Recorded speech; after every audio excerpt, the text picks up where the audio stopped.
Hello students, welcome back to the channel. 7 days 7 पेपरच्या सिरीजमध्ये तुमच्यापैकी प्रत्येकांचं स्वागत आहे. 7 दिवस 7 अकाउंटचे पेपर्स आपण बोर्डाचे सॉल्व्ह करणार आहोत. त्यातला आज आहे टेस्ट नंबर 2. राईट. काल आपण बोर्ड्स 2022चा पेपर सॉल्व्ह केलं होतं, जो की अतिशय सोपा होता. त्यातले सगळ्याचे सगळे ऑब्जेक्टिव्ह सुद्धा तुम्हाला आले होते. आजच्या सेशनमध्ये आपल्याला डिस्कस करायचा आहे आणखी एक बोर्डाचा पेपर. राईट. जर माझा आवाज येत असेल, तुम्ही सर्वजण रेडी असाल तर फटाफट लाईक करायचं आहे आणि मग आपण आजचं सेशन स्टार्ट करूयात. तर कमेंट सेक्शनमध्ये थम्सअपचं इमोजी शेअर करायचा आहे. आणि तुम्ही इमॅजिन करू शकत नाही की आजचा जो पेपर आहे, भाई साहब, ते जो पेपर आहे सप्लिमेंटरीचा पेपर आहे.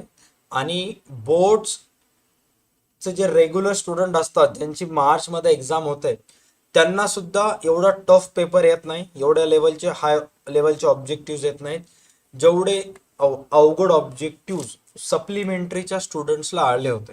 ओके. तर कोणते ऑब्जेक्टिव्ह आले होते काय नाही ते तर मी विचारणारच आहे. त्याचबरोबर तुम्ही मला सांगायचं की काल मी एक व्हिडिओ टाकला होता आणि त्या व्हिडिओमध्ये मी तुम्हाला सांगितलं होतं की स्ट्रीमच्या अगोदरच फॉर्मॅट ड्रॉ करून ठेवायचं आहे. ओके. आणि तुमच्यापैकी आय होप मॅक्सिमम जणांनी ते ड्रॉ करून ठेवले असतील. तर आज आपल्याला त्याचं बेनिफिट घ्यायचं आहे. All right. डन. चलो. जो पेपर आपण सॉल्व करणार आहोत तो आहे 2021 सप्लिमेंटरीचा. ओके. सप्लिमेंटरी 2021चा पेपर आहे. जो की सांगता येईल तर तुमची जी 12वीची पुस्तक आहे त्या 12वीचा पहिलाच बोर्डाचा पेपर आहे. पहिलाच पेपर. वाय? कारण ज्या वेळेस सिलेबस चेंज झालं होतं तेव्हा फर्स्ट एक्झाम मार्च 2021 मध्ये होणार होते, but due to corona lockdown possible झालं नाही. बट सप्लिमेंटरीच्या स्टुडंट्सला जी एक्झाम घेण्यात आली होती तो हा फर्स्ट पेपर आहे. सो फटाफट आपण स्टार्ट करूयात विथ ऑब्जेक्टिव्ह. ऑब्जेक्टिव्ह बघा.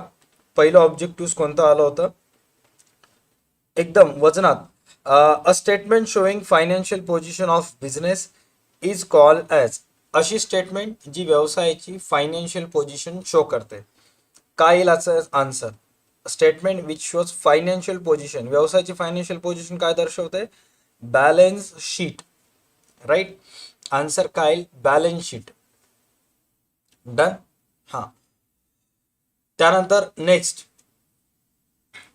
a set program that directs the computer to perform a desired task. प्रत्येक कम्प्युटरमध्ये एक प्रोग्राम सेट केलेला असते जे की कम्प्युटरला डायरेक्शन देत असते की ऑटोमॅटिकली त्याचं काम कशा पद्धतीने करायचं.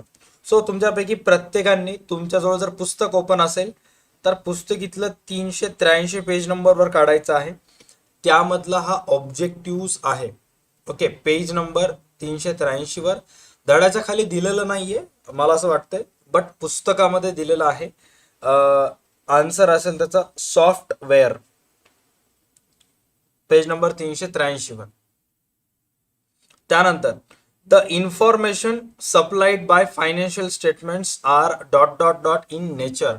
फायनान्शियल स्टेटमेंट्सद्वारे जी इन्फॉर्मेशन प्रोव्हाइड करण्यात येते ती कशी असते? युनिव्हर्सल म्हणजे सगळीकडे एकसारखी एकसमान असते, कंप्लेट असते, हिस्टोरिकल असते, नन ऑफ दीज असते.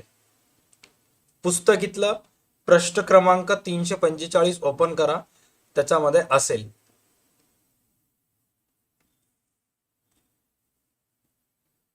आन्सर येईल याचं हिस्टोरिकल.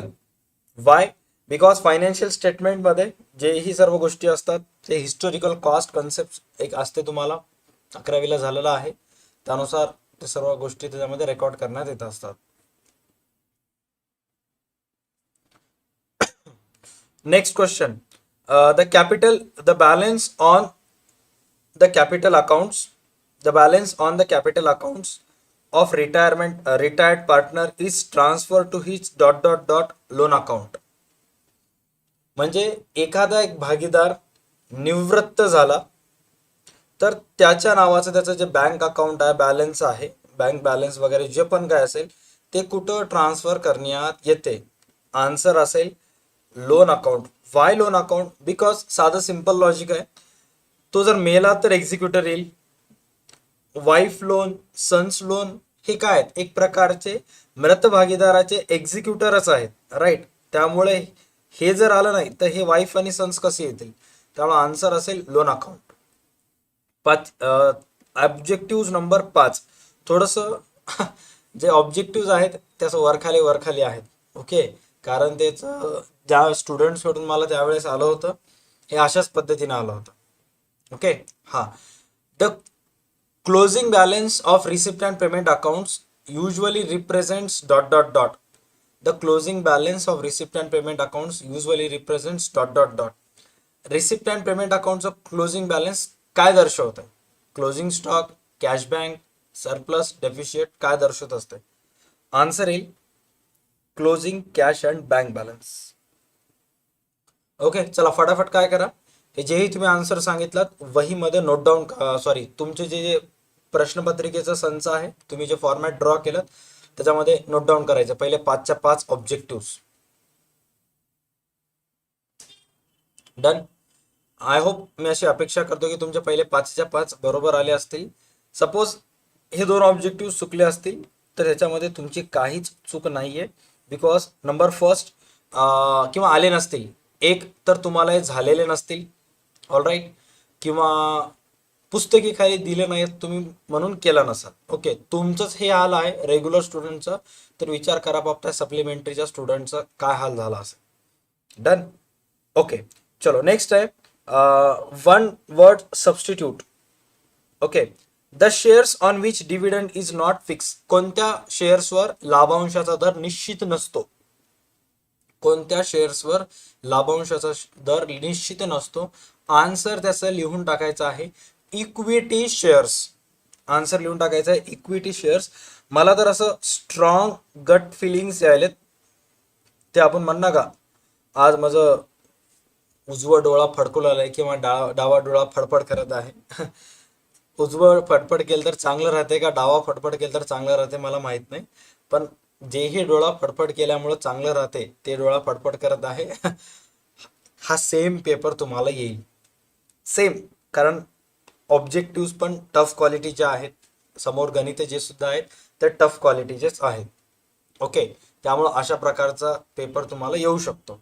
त्यानंतर next, account which is not recoverable, sorry amount, amount म्हणजे रक्कम, amount which is not recoverable from drawee on account of इन्सॉल्वन्सी.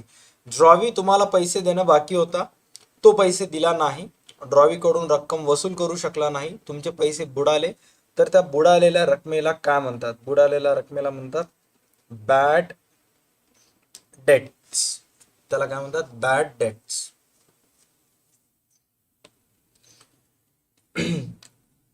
liability likely to arise in future happening of some events. जी देयता भविष्य काळात घडणाऱ्या घटनांवर अवलंबून असते अशा देयताला काय म्हणतात? कॉन्टिंजंट म्हणायचं नाही, कॉन्टिनेंट म्हणायचं.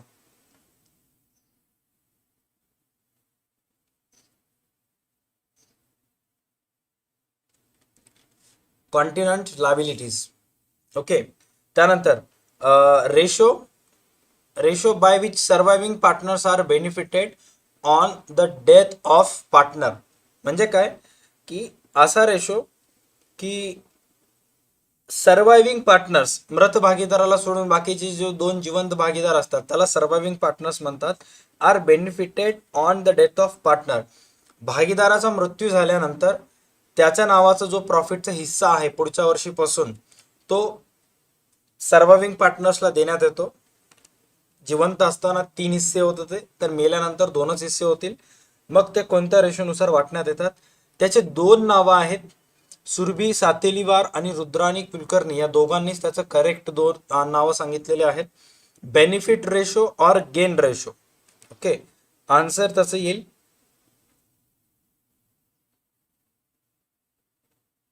बेनिफिट रेशो और गेन रेशो.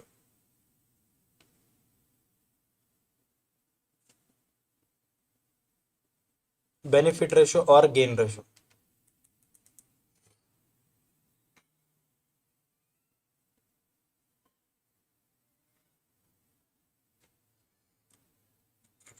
त्यानंतर नेक्स्ट आहे क्वेश्चन पेपरच तसा आहे, मी याला काहीच करू शकत नाही, कारण एकतर PDF भेटत नाहीत. कोणाजवळ जर 2021 सप्लिमेंटरीचा पेपर असेल चांगलं क्लिअर असलेलं तर मला सेंड करा. आणि तुम्हाला जर स्क्रीन क्लिअर दिसत नसेल तर पब्लिक रेझोल्युशन वाढवा. ओके, चलो. Account open for revaluation of assets and liabilities. Answer काय येईल? असा अकाउंट जो की ॲसेट्सची किंमत जे कमी जास्त होते त्यावेळेस ओपन करण्यात येतो. आन्सर येईल revaluation accounts or profit and loss adjustment account. दोन्हीपैकी कोणतरी एक लिहिलं तरी चालतं, दोन्ही लिहिलं तरी चालेल, काहीच प्रॉब्लेम नाही. रिव्हॅल्युएशन अकाउंट्स किंवा profit and loss adjustment account लिहित असताना नावाची पहिली स्पेलिंग रिव्हॅल्युएशनचं आर जे आहे ते कॅपिटल काढायचं, असं स्मॉल काढायचं नाही. राईट.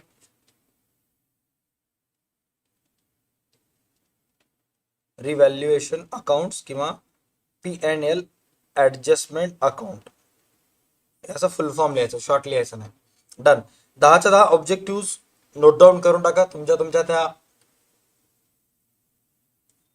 पेपरमध्ये. त्याच्यानंतर फाइंड ऑड वन आउट. एकदम दिमाग शांत ठेवून आन्सर द्या. आन्सर देत असताना साईड बाय साईड तुम्हाला समजून सुद्धा घ्यायचं आहे. ओके, चलो. आता इथं काय सांगण्यात आलेलं आहे? Decrease in furniture, patents return of, increase in furniture increase in bills payable, RDD return of. याचा आन्सर येईल RDD रिटर्न ऑफ. का? कारण फर्निचरची किंमत कमी झाली, व्यवसायाचं नुकसान आहे. पेटंट्सची किंमत कमी झाली, व्यवसायाचं नुकसान आहे. इन्क्रीज इन लॅबिलिटीज म्हणजे इन्क्रीज इन बिल्स पेबल झालं तरी सुद्धा आपल्या व्यवसायाचं नुकसान आहे. ओके. RDD रिटर्न ऑफ झालं म्हणजे RDD कमी झाली, व्यवसायाचे बुडत असणारे पैसे कमी झाले तर व्यवसायाचा फायदा आहे. त्यामुळे आन्सर येईल RDD रिटर्न ऑफ. डन. शाबाश. Subscription received, sundry receipt, interest received, audit fees. काय वाटते सेकंडचा आन्सर काय असेल? मॅक्सिमम जणांचं म्हणणं आहे की ऑडिट फीस. अंकेक्षण शुल्क. अंकेक्षण शुल्क ऑर मध्ये किंवा ऑड मध्ये काय येते? बिकॉज हे सगळे आपल्या व्यवसायासाठी इन्कम आहेत. Sundry subscription received income, sundry receipt income, interest received income, audit fees हे एकटाच एक्सपेन्सेस आहे. Okay, done. त्यानंतर तिसरा dock charges, printing and stationery, custom duty, wages and salary. तिसऱ्याचा आन्सर येईल printing and stationery. Why printing and stationery? Because dock charges एक direct expenses आहे, trading DR ला जाते. Printing and stationery profit DR ला जाते. Custom duty trading DR, wages and salary trading DR direct expenses आहेत. फक्त printing and stationery एक मात्र इनडायरेक्ट एक्सपेन्सेस आहे. ओके, त्यामुळे आन्सर येईल printing and stationery. Okay. Dock charges म्हणजे काय? बंदरावरील खर्च. जेव्हाही आपण आयात करतो त्यावेळेस जहाज जर तुम्ही समुद्र मार्गाद्वारे एखाद्या वस्तूची आयात केला असाल तर ज्यावेळेस जे खर्च वगैरे पेड करावं लागते बंदरावरील खर्च, त्याला डॉक चार्जेस म्हणतात. चौथं चेक करा. Electricity bill, trade bill, inland bill, foreign bill. Answer येईल काय वाटते? काय answer?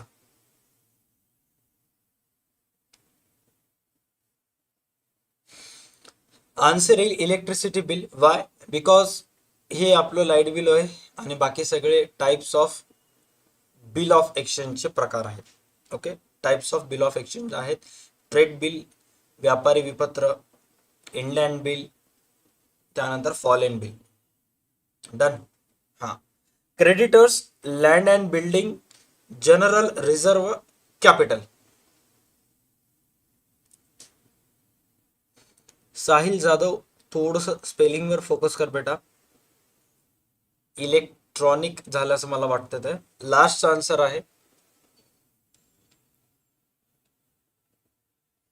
Land and building.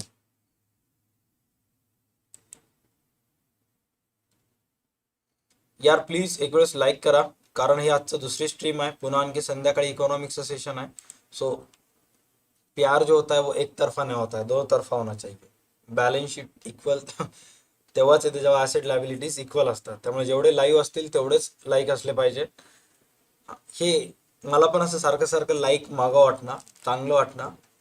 Okay, but यूट्यूबचं हायच घराणं असलं, जोपर्यंत स्टुडंट जास्त लाईक करणार तोपर्यंत तो व्हिडिओ यूट्यूब दुसरीकडे प्रमोट करणार. त्यामुळं थोडंसं आम्हाला सुद्धा म्हणावं लागतं. अदरवाईज मला म्हणायचे अजिबात सबस्क्राईब तर म्हणावंच वाटणार बरं, हां, पण आता काय करावं. मजबूर आहो, यूट्यूबनं आम्हाला हे सर्व म्हणायला मजबूर करून टाकलेलं आहे. डन. Just 1 second. आईचं फोन आलंय, थोडंसं थांबा. आईपेक्षा मोठं काही नसतं रे, थांबा.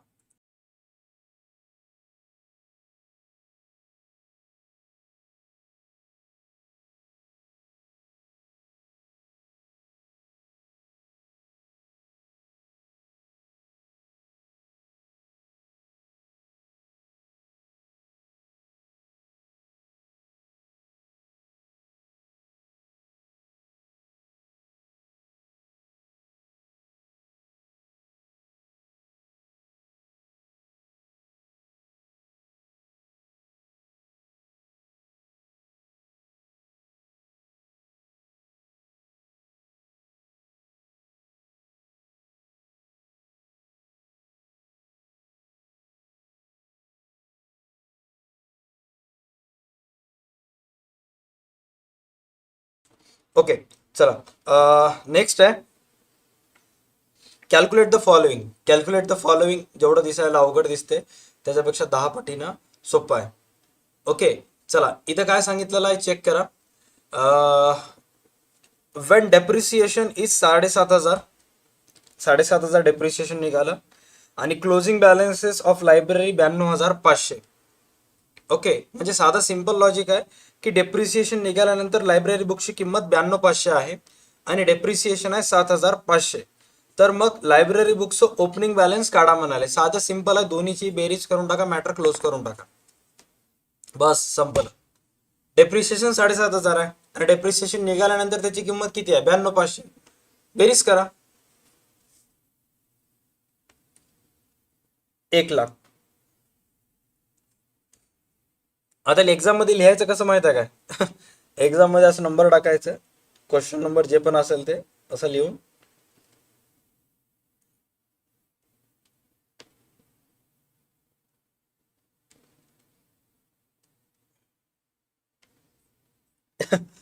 असं लिहून टाकायचं. ते कॅरी म्हण नका, ये क्या है. हे तेच होई. 1,00,000 मायनस 7,500 बरोबर आहे 92,500.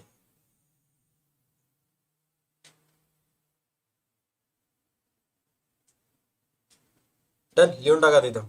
चलो नेक्स्ट. हा, आता public adjustment number 3, objective number 2 व्यवस्थित कॅल्क्युलेट करा. छेद समान करा आणि मग कॅल्क्युलेट करून सांगा किती येईल. Okay, just 1 minute, I will be back.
Okay.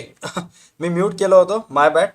बाई छेद समान केल्यानंतर तीनास दोनास एक येते. ओके. आता रिटायर कोण झाले? ए. आता रिटायर ए झाला म्हणजे एचं कट करून टाका, आन्सर येईल दोनास एक.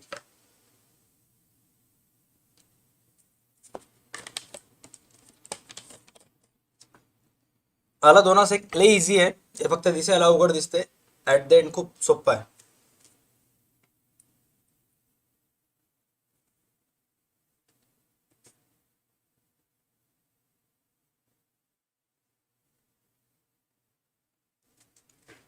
डन.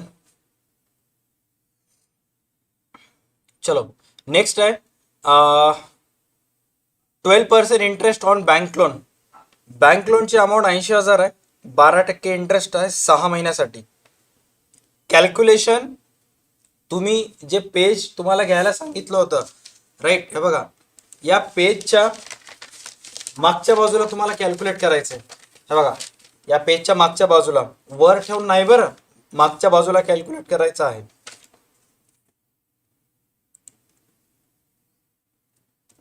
80,000 वर 12%, 12×8 = 96. वर्षभराचं येते 9,600. 6 महिन्याचं येईल 4,800. Matter close. 4,800. 4,000 किती रुपये येईल? 800.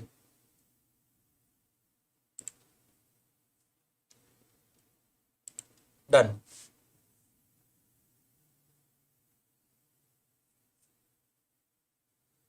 Next, insolvent partners capital account debit side.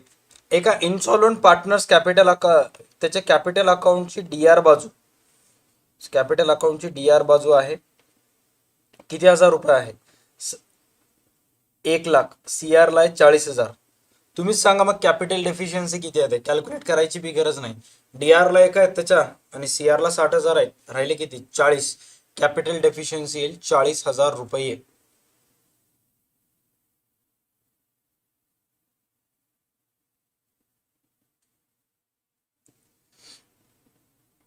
Calculate the following मध्ये तुम्हाला स्टेप्सला मार्क नाही आहेत. ओके, कॅल्क्युलेट द फॉलोइंग मध्ये स्टेप्सला मार्क नाही आहेत.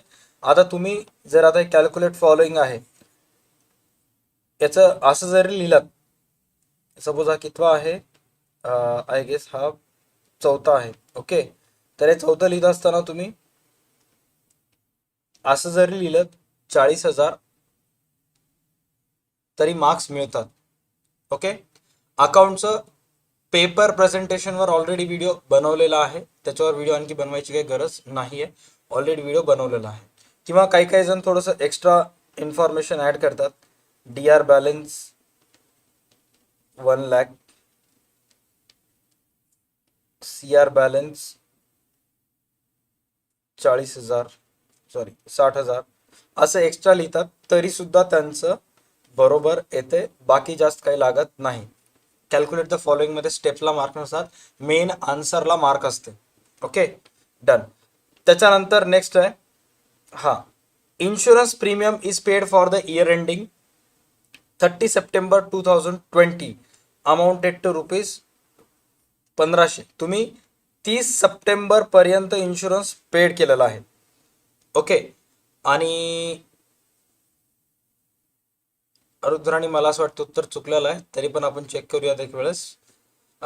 31 मार्चला तुमचं आर्थिक वर्ष संपायलंय. ओके, 31 मार्चला तुमचं आर्थिक वर्ष संपायलंय, तर मग प्रीपेड इन्शुरन्सची अमाऊंट किती रुपये येईल? साधं सिंपल लॉजिक आहे. जो वर्ष 31/3/20 संपत आहे, तो चालू कधी झाला असेल? 1/4/19. तुम्ही किती तारखेपर्यंत इन्शुरन्स पेड केला? 30 सप्टेंबर.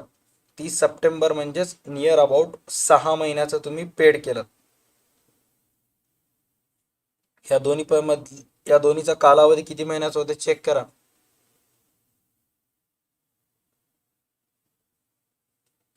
30 सप्टेंबर 2020 ला वर्ष संपायले, सॉरी 31 मार्च 2020 ला वर्ष संपायले. तुम्ही 30/10/2020 पर्यंत पेड केलात, राईट. किती महिन्याचा ऍडव्हान्स मध्ये पेड केलात? टोटल 6 महिन्याचं. वर्षभराचं 1500, तर 6 महिन्याचं किती येते? Matter close. 50, 1500 पैकी 750 काय प्रीपेड इन्शुरन्स आहे. इथे तुम्हाला काय कॅल्क्युलेट करा म्हणलेलं आहे, प्रीपेड इन्शुरन्स कॅल्क्युलेट करा म्हणलेलं आहे. मग सरळ सरळ लिहायचं असं 1500 गुणिले 6/12 750 amount of prepaid insurance. Done, clear झालं इथंपर्यंत. चला, आय होप, मी अशी अपेक्षा करतो की आजचं पूर्णच्या पूर्ण ऑब्जेक्टिव्ह तुमचे कव्हर झाले असतील आणि तुम्ही पेपरमध्ये लिहून सुद्धा ठेवला असताल. ओके, हा जो पेपर आपण सॉल्व करत आहोत, हा पेपर 2021 बोर्डाचा पेपर आहे, सप्लिमेंटरीचा. ओके, त्याच्यानंतर आपल्याला 23 बोर्डाचे सुद्धा सॉल्व करायचे आहेत, सप्लिमेंटरीचा आणि रेग्युलर. आणखी खूप सारे पेपर्स आहेत. ओके, ह्याच्यामध्ये काहीच नाहीये, फक्त तुम्हाला डेट्स प्रॅक्टिस करावं लागते. ओके, इथं क्लिअर कट काय म्हणलेलं आहे की 30 सप्टेंबरला पर्यंत तुम्ही इन्शुरन्स पेड केलात, या तारखेपर्यंतचे इन्शुरन्स पेड केलात. मग तुम्हाला समजून घ्यायचं की कोणत्या दिवशी तुमचं वर्ष संपायलंय. आपलं वर्ष संपायलंय 31/3/2020 ला. इथं बघा, अज्युमिंग, गृहीत धरा की आर्थिक वर्ष 31 मार्चला संपत आहे. आता 31 मार्चला जर वर्ष संपत आहे आपलं, तुम्ही किती तारखेपर्यंत पेड केलात? 30 तारखेपर्यंत, 30 सप्टेंबरचा. मग किती महिने राहिले? 6 महिन्याचा ऍडव्हान्स मध्ये पेड केलात. वर्षभरासाठी 1500, तर 6 महिन्यासाठी 1500. ओके, चला आता मला सांगा, तुमच्यापैकी किती जणांचे सगळेचे सगळे ऑब्जेक्टिव्ह बघितल्याबरोबर उत्तर तुम्हाला आले? 20 पैकी 20 किती जण आहेत असे इमानदारीनं? किंवा कोणी 19 असेल तर 19 कमेंट करा, 18 असेल तर 18 कमेंट करा. कारण खूप सारे जण 18चे किंवा 17चे असतील. वाय? बिकॉज हे दोन ऑब्जेक्टिव्ह खूप जणांचे चुकतात एक्झाम मध्ये. इतकंच थंडगार पडून जातात, इतकंच त्यांची ब्लड प्रेशर वाढून जाते. ओके, हा. नेहा आंधळे, तुम्हाला तर एक ऍडजस्टमेंट समजल नाही म्हणलात, ऑब्जेक्टिव्ह डबल सांगा म्हणलात, आणि मग तुम्ही 20 पैकी 20 बरोबर आले म्हणायला.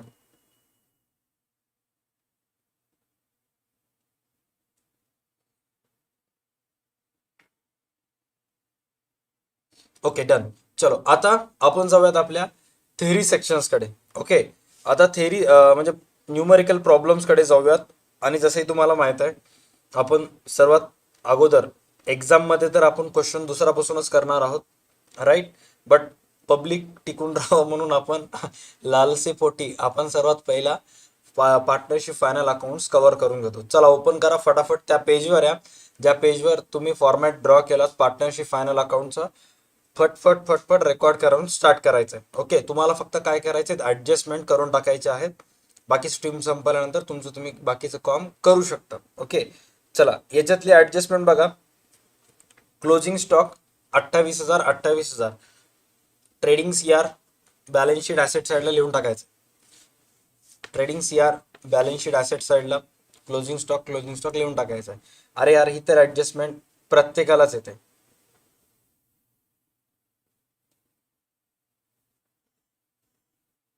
Right, trading CR balance sheet asset साईडला जाईल ते. ओके, चला, त्याच्यानंतर नेक्स्ट ऍडजस्टमेंट आहे, हा, goods ₹3,000, goods of ₹3,000 distributed as a free sample. तर 3,000चे जे गुड्स आहेत तुम्ही फ्री सॅम्पल म्हणून डिस्ट्रीब्यूट केला.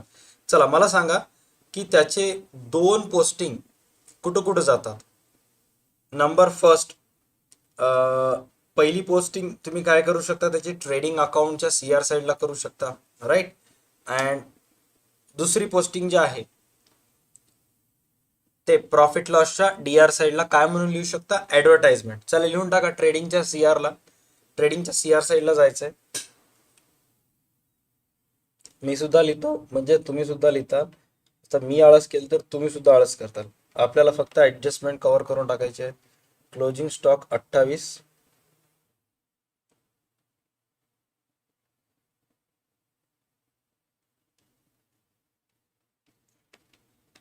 फ्री सॅम्पलची अमाऊंट सांगितलेली आहे 3,000.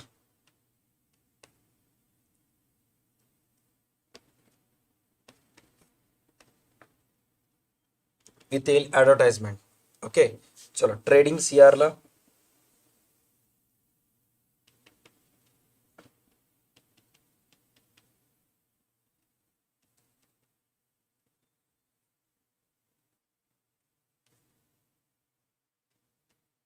Bye goods distribute.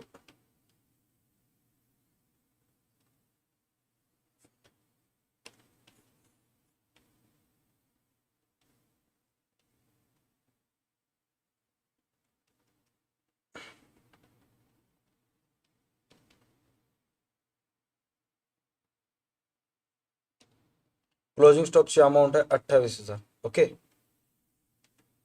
हा ऍडजस्टमेंट एकदम सोपे आहेत, 5च ऍडजस्टमेंट आहेत ह्याच्यामध्ये, तेही जास्त काही अवघड नाही आहेत, एकदम बेसिक बेसिक आहेत. ओके, चला नेक्स्ट.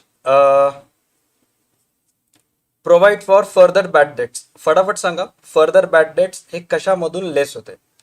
फर्दर बॅड डेट्स हे कशामधून लेस होते? सर डेटर्स मधून लेस होते, राईट. चला डेटर्सची अमाऊंट चेक करा किती आहे.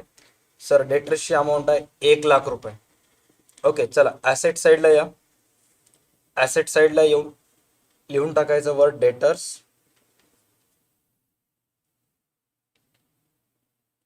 1,00,000 बॅड डेट्स.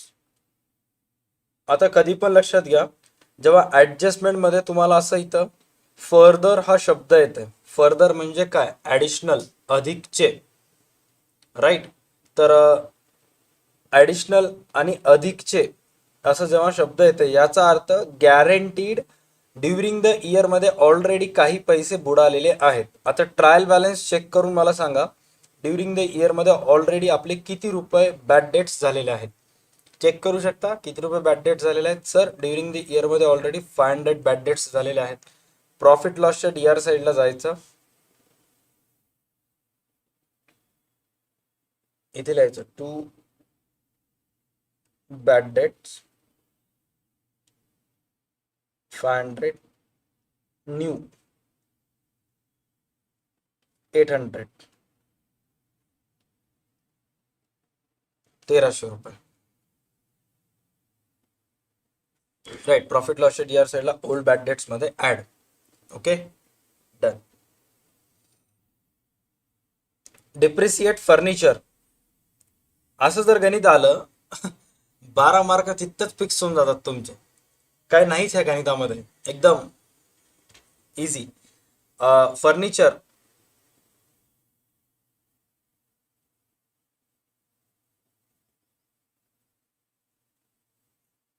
12,500. कॅल्क्युलेट करा बरं, 12,500 वर 5% DEP किती येईल?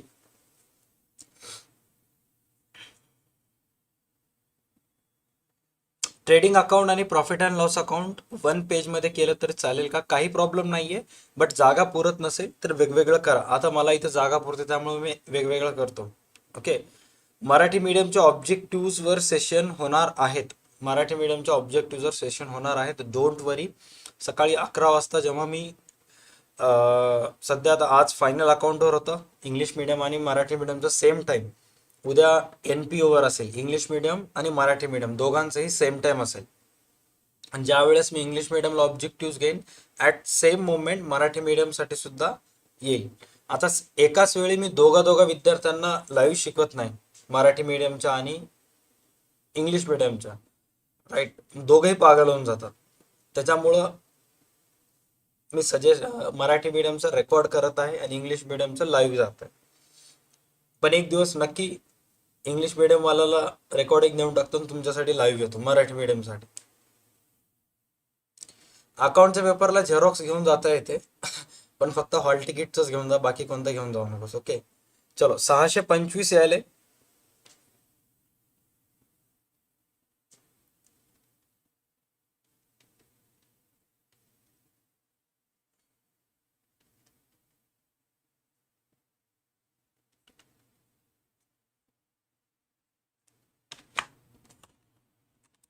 $12,500 मायनस 625, 11,875. आउटरला यायला का चेक करा, 11,875.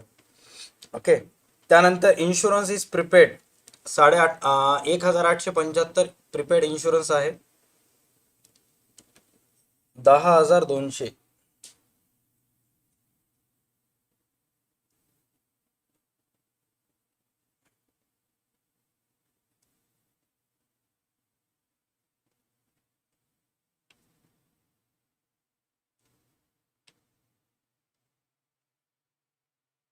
चला आउटरला किती आले चेक करा.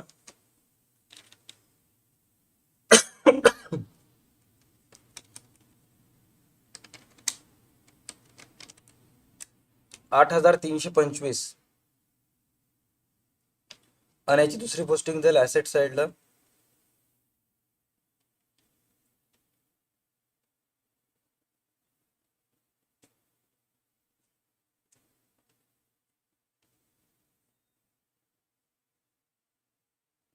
$1,875. ओके चलो आता हिडन ऍडजस्टमेंट. हिडन ऍडजस्टमेंटच हिडन झाली, काही राहिलंच नाही हिडन ऍडजस्टमेंट मध्ये. फक्त फर्निचरची एक डीईपी आहे, त्याची पोस्टिंग प्रॉफिट लॉसच्या डीआरआर करून टाका. डीईपी ऑन फर्निचर तुम्ही केला असाल, मी त्या उत्तर देण्याच्या नादामध्ये विसरलो.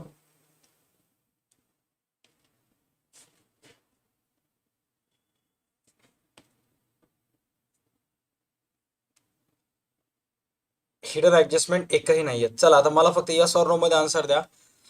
ही स्ट्रीम झाल्यानंतर मी हा पीडीएफ आपल्या क्लासच्या व्हॉट्सअप ग्रुपवर टाकेन. तो पीडीएफ पाहून तुम्ही बाकी राहिलेलं गणित कव्हर करू शकता का? कारण स्ट्रीम मध्ये अननेसेसरी वाया नको, डाटा वाया नको, कारण संध्याकाळी आणखी इकॉनॉमिक्सच्या स्ट्रीमला डाटा लागते. ओके, कारण ऑलरेडी 37 मिनिट कंप्लीट झालेले आहेत मजाक मध्ये. ओके चलो आता आपण येऊयात नॉट फॉर प्रॉफिट कन्सर्नच्या गणिताकडे. त्याचं सुद्धा फॉर्मॅट्स तुमच्यापैकी मॅक्सिमम जणांनी तयार केला असेल. बघा 2 फॉर्मॅट लागतात, एक इन्कम अँड एक्सपेंडिचर अकाउंट आणि एक बॅलन्स शीट लागते. ओके चलो आता बघूयात आपण इन्कम अँड एक्सपेंडिचर अकाउंट. सर्वात पहिले सांगितलेलं आहे 50% life membership fees should be capitalised. Okay चला लाईफ मेंबरशिप फीसची 50% अमाऊंट कॅपिटलाइज करायची आहे, 3,000 रुपये आहे. चला या इन्कम साईडला या, इथे लिहा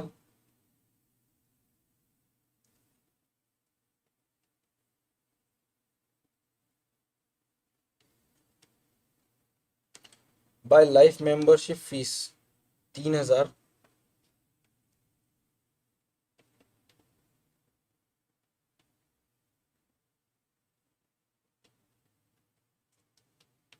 %50 कॅपिटलाइज मला ना,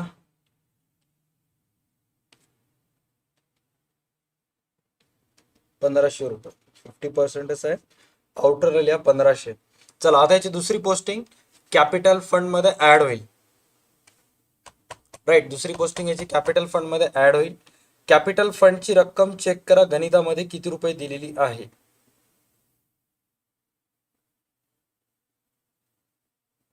अरे भाई एक प्रँक झालं आपल्यासोबत. एक गुड न्यूज आहे, इथं बॅलन्स शीट तयार करायचंच नाही. इथं फक्त तुम्हाला काय तयार करायचं आहे, फक्त इन्कम अँड एक्सपेंडिचर अकाउंट तयार करायचं आहे. असं जर झालं तर मग कसं करणार आहोत? सोप्पं आहे गणित एकदम. तरी सुद्धा कॅपिटल फंड कॅल्क्युलेट करता येते का, किंवा काही अमाऊंट आपल्याला ॲज अ कॅपिटल फंड म्हणून गृहीत धरता येते का? येते. किती रुपये येते? जर काही दिलं नसेल तर किती amount as a capital fund म्हणून आपल्याला गृहीत धरता येते सांगा बरं.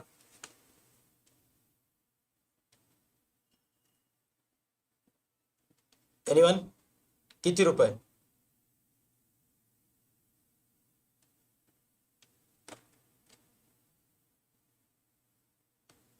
89,850. 89,850 कसं रे?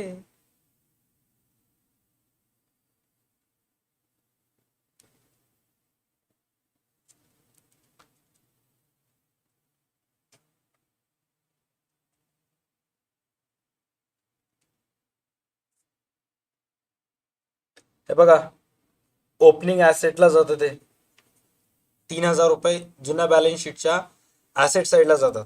राईट, इथे तर बॅलन्स शीट वगैरे दिली, अरे वर दिलेली आहे, लगे निघाले हे थोबाडवर करून. मी सुद्धा बघितलं नाही, मागच्या पेजवर दिलेली आहे.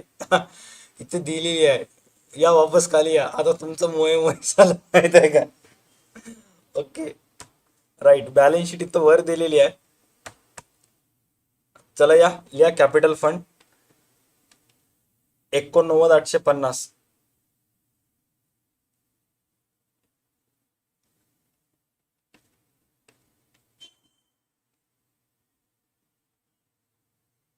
$89,850. काय खुश झालं होतं त्या मायला पोरं, अम्मा असं गणित यावं भाई. मी तर वर्गामध्ये टॉप करतो असं स्वप्न हे झाले असतील. 89,850 राईट. चला याच्यामध्ये ऍड करून टाका. शॉर्ट मध्ये लिहितो add LMF life membership fees 1,500 रुपये. ऍड लाईफ मेंबरशिप फीस 1,500 रुपये. ओके. आपण बरं पुस्तकीमध्ये दिलं नाही, आपण बॅलन्स शीट तयार करूयात. ओके. पुस्तकमध्ये तरी इथं बघा ना गणित दिलेलं आहे, प्रिपेअर इन्कम अँड एक्सपेंडिचर अकाउंटच म्हणलेलं आहे, पण आपण दोन्ही तयार करूयात. Outstanding subscription. चला सर्वात पहिले सबस्क्रिप्शन आउटस्टँडिंग म्हणलेलं आहे. किती जण सहमत आहेत की हा करंट इयर आउटस्टँडिंग आहे? हा जो दिलेला आहे 2,000, हा करंट इयर आउटस्टँडिंगचं सबस्क्रिप्शन आहे. Yes or no? Yes sir, हा करंट इयर आउटस्टँडिंगचं सबस्क्रिप्शन आहे. ओके, कारण तिथं इयर दिलं नाही, तर by default we have to assume that it's current year outstanding subscription. आता चेक करा ड्युरिंग द करंट इयरमध्ये तुम्हाला सबस्क्रिप्शनचे किती रुपये आलेत. सर 9,000 रुपये आलेत. मग आपण काय करता, इन्कम साईडला येता, इथं लिहिता बाय सबस्क्रिप्शन 9,000 लेस लास्ट इयर. लास्ट इयरचे किती रुपये इथून तुम्हाला मायनस करावं लागेल? 400. कारण 9,000 आले, त्यापैकी 400 रुपये मागच्या वर्षीचे होते, तर 400 रुपये मायनस केला आपण. शिल्लक किती राहिले? 8,600. आता 8,600 करंट अमाऊंट आहे. आता कम्पॅरिझन करायचं आहे तुम्हाला की मागच्या वर्षीचे सबस्क्रिप्शनचे किती रुपये येणं बाकी होते. सर 400 येणं बाकी होते मागच्या वर्षीचे. 400ला 400 आलं, हिसाब मिटलं. ओके. चला त्याच्यानंतर मला सांगा यस ऑर नो मध्ये, नीट लक्ष द्या मी काय सांगायलो आणि मग आन्सर द्या. यस ऑर नो मध्ये करंट इयरचे सबस्क्रिप्शनचे काही रक्कम मागच्या वर्षी तुम्हाला ऍडव्हान्स मध्ये आली होती का? करंट इयर सबस्क्रिप्शनची काही रक्कम तुम्हाला मागच्या वर्षी ऍडव्हान्स मध्ये आली होती का? Current year subscription received in last year होतं का? Yes or no? चालू वर्षाचे सबस्क्रिप्शनचे पैसे जर तुम्हाला मागच्या वर्षी आले असेल तर लास्ट इयरच्या पॉइंट ऑफ व्ह्यूनं ते लायबिलिटीज असते.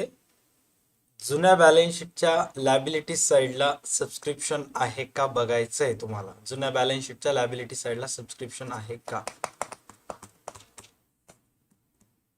का पब्लिक काय आन्सर आहे तुमचे? यस म्हणाले. जर असेल तर मला सांगा अमाऊंट त्याची किती आहे. असेल तर फक्त अमाऊंट सांगा बस, मला बाकी काहीच म्हणायचं नाही. असेल तर फक्त अमाऊंट सांगा. नाहीच ना रे, करंट इयरचे काही पैसे तुम्हाला मागच्या वर्षी आले नाहीत. जर आले असते तर तुम्हाला इथं दिलं असतं, राईट. आणि जर इथं जर सबस्क्रिप्शन दिसलं लायबिलिटी साईडला जुन्या बॅलन्स शीटच्या, तर सरळ सरळ इन्कमला इथं येऊन ऍड करायचं, पण तिथे दिलं नाहीत, इग्नोर. ओके. चलो त्याच्यानंतर ऍडजस्टमेंट मध्ये सांगितलेलं आहे. ऍडजस्टमेंट मध्ये काय सांगितलेलं आहे की करंट इयरचं 2,000 आउटस्टँडिंग आहे. चला ऍड करा इथं. Current year outstanding 2,000. आता सांगा या 2,000 ची दुसरी पोस्टिंग कुठे जाईल? या 2,000 ची सेकंड पोस्टिंग कुठे जाईल? सर 8,600 प्लस 2,000, सॉरी 10,000 नाही, 11,000 नाही, 10,600 येतील. Balance sheet asset side.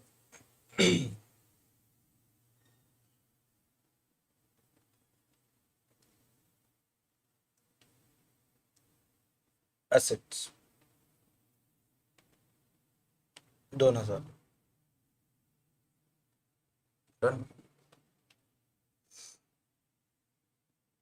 चलो नेक्स्ट. आता फटाफट फटाफट ऍडजस्टमेंट करायचे आहेत. बाते कम काम ज्यादा. Depreciation building 10%. ओके चला बिल्डिंगची अमाऊंट बघा एक वेळेस. बिल्डिंगची अमाऊंट किती आहे? सर्वात पहिला बिल्डिंगची ओपनिंग अमाऊंट बघा किती हजार आहे. 70,000 आहे बिल्डिंगची ओपनिंग अमाऊंट. ऍसेटला या लिहून टाका बिल्डिंग 70,000. थोडस अक्षर चांगलं काढा. गडबड गडबड गडबड करू नका. 70. चला आता दिमाग शांत ठेवून चेक करा. ड्युरिंग द इयर मध्ये काही बिल्डिंग तुम्ही परचेस केल्यात का? ड्युरिंग द इयर मध्ये काही बिल्डिंग परचेस केलेल्या आहेत का? इथं बघायचं. मेडिसिन्स आहे, सॅलरीज आहे, टॅक्सेस दिलेला आहे. सर ड्युरिंग द इयर मध्ये बिल्डिंग परचेस केलं नाही. विकलंय का बघा बरं. काय बिल्डिंग विकला का? सर आपण बिल्डिंग विकलो सुद्धा नाही. चला मग डायरेक्ट डीईपी कॅल्क्युलेट करून टाका. 70,000 वर as per given information 10%.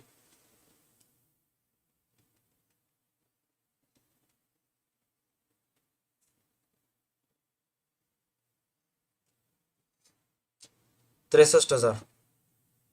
Profit loss नाही एक्सपेंडिचर साईडला लिहून टाका. डीईपी ऑन बिल्डिंग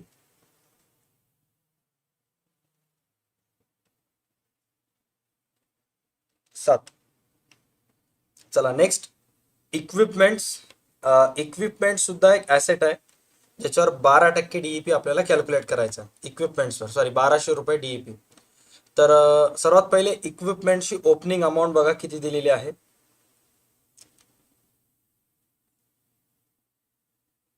इक्विपमेंट सांगितलेले आहेत तुम्हाला 14,000. परचेस ड्युरिंग द इयर आहेत का बघायची. Equipments purchase during the year आहेत का?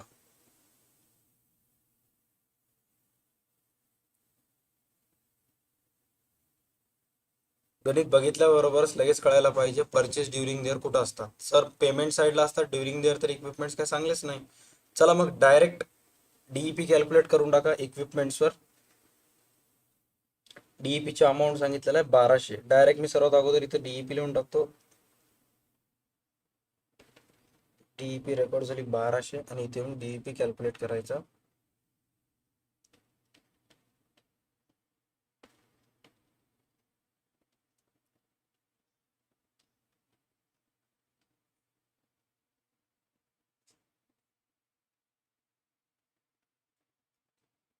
Done.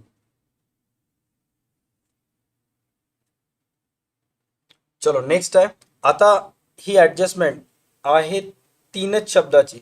आउटस्टँडिंग, सॅलरी आणि हे ₹800. 3 शब्दाची ऍडजस्टमेंट आहे. चांगल्याचे धागे फिट करते चेक करा. आता ऍडजस्टमेंट बघल्यानंतर आपल्याला असं वाटतं की बाबा आउटस्टँडिंग सॅलरी आहे, सॅलरीमध्ये ऍड करून दुसरी पोस्टिंग लायबिलिटीजला टाकावं लागते. बट समटाइम्स आपल्याला ते ऍडजस्टमेंट करत असताना मागच्या वर्षीचा सुद्धा सॅलरीचा विचार करावा लागतो की लास्ट इयरला आपण किती रुपये सॅलरी पेड करायची राहिली होती. लास्ट इयर आउटस्टँडिंग सुद्धा आपल्याला विचारात घ्यावे लागतात. माझा पहिला प्रश्न तुम्हाला असा आहे, पेमेंट साईडला चेक करा आणि मला सांगा की ड्युरिंग द इयर मध्ये तुम्ही किती रुपये सॅलरी पेड केलं. सर आपण पेमेंट साईडला दिलेल्या इन्फॉर्मेशन ड्युरिंग द इयर मध्ये ₹5,200 सॅलरी पेड केलं. आता हे ₹5,200 कुठे जातील? एक्सपेंडिचरला. एक्सपेंडिचरला येऊन मी इथे लिहिणार टू सॅलरी 5,200. आता इथं काय सांगण्यात आलेलं आहे चेक करा. Included previous year. Previous year म्हणजे लास्ट इयर, मागच्या वर्षीची सॅलरी समाविष्ट आहे या 5,200 मध्ये. तर चेक करा मागच्या वर्षीचे किती रुपये सॅलरी समाविष्ट आहे किंवा किती रुपये आपण मागच्या वर्षीचे देणे बाकी होता. लास्ट इयरचे आपण देणं बाकी होता ₹1,500. मला फक्त एवढं सांगा की ₹1,500 त्या सॅलरीमध्ये ऍड होतात का लेस होतात. इथूनच तुमचं एनपीओचा अभ्यास कळून जाईल मला.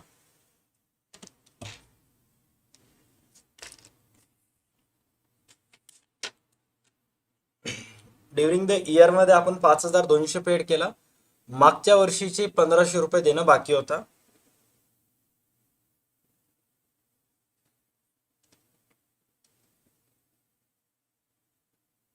लेस होतात राईट. चला या लेस करून टाका. 5200 मधून 1500 लास्ट इयर.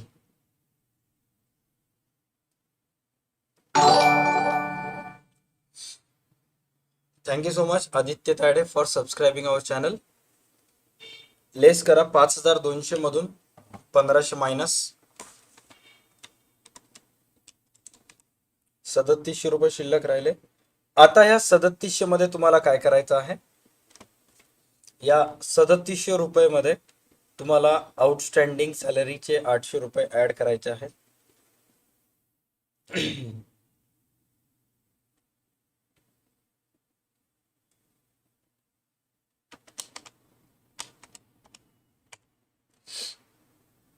आणि दुसरी पोस्टिंग जाईल लायबिलिटी साइडला, outstanding salary. Samarth Sawant thank you so much.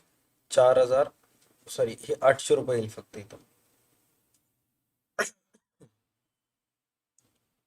Done. Clear इथंपर्यंत काय प्रॉब्लेम नाही. Very good. आता नेक्स्ट चेक करा. प्रिपेड टॅक्सेस 100 रुपीज आहेत प्रिपेड टॅक्सेस. तर टोटल ड्युरिंग द इयर मध्ये टॅक्सेस पेड केला आपण 720. लास्ट इयरचे काय आउटस्टँडिंग टॅक्सेस होते का चेक करा. नव्हते. पेमेंट साईडला यायचे सर्वात पहिले तुम्हाला. इथे एक्सपेंडिचर साईडला इथे लिहा तू टॅक्सेस 720.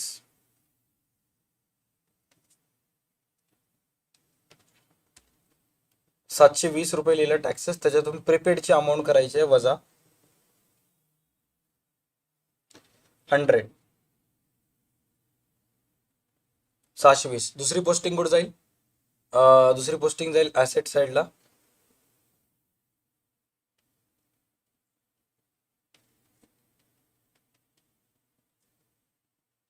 $100. ओके. चलो कॅपिटल फंडची अमाऊंट किती आहे? 89,850. अरे भाई बरोबर आहे की. आता कशी घेऊ आणखी?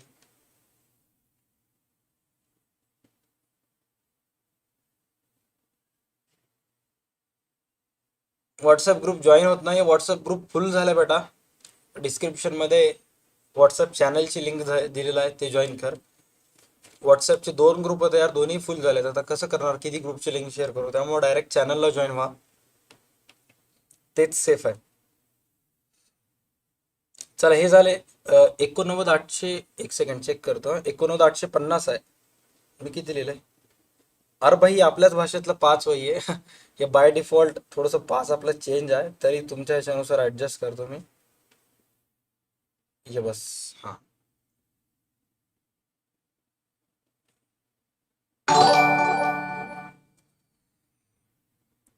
अरे आता ते नावाचं मी ऑन केलं, सबस्क्राईब केल्यामुळं ज्याचं नाव पडावं स्क्रीनवर. आता प्रत्येक जण अनसबस्क्राईब करून सबस्क्राईब करायला काय म्हणालो मी.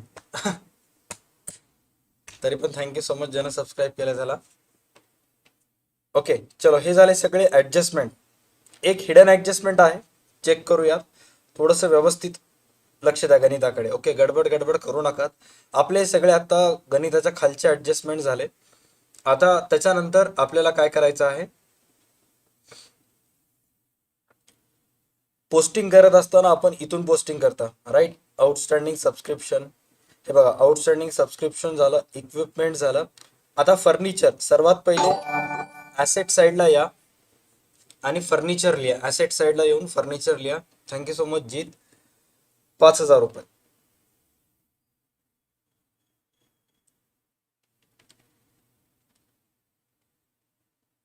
पाच.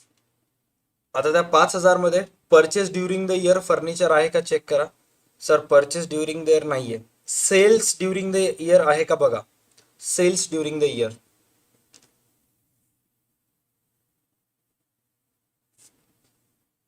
Yes sir sales during the year आहे. आपल्याजवळ 5,000चं फर्निचर होतं, त्यापैकी किती रुपयाचं फर्निचर विकला? थोडं सांगा बरं पब्लिक. 5,000 पैकी किती रुपयाचं फर्निचर आपण विकला? टोटल 5,000चं होतं. आउट ऑफ दॅट 5,000 2,000चं फर्निचर आपण विकलं राईट. किती रुपयाला विकलं? 1,500ला. त्यामुळं 500 रुपये आपलं क्लिअर कट काय आहे? 500 रुपये आपलं clear cut loss on sale of furniture आहे. ऍसेट साईडला यायचं, इथे लिहायचं सेल ऑफ फर्निचर.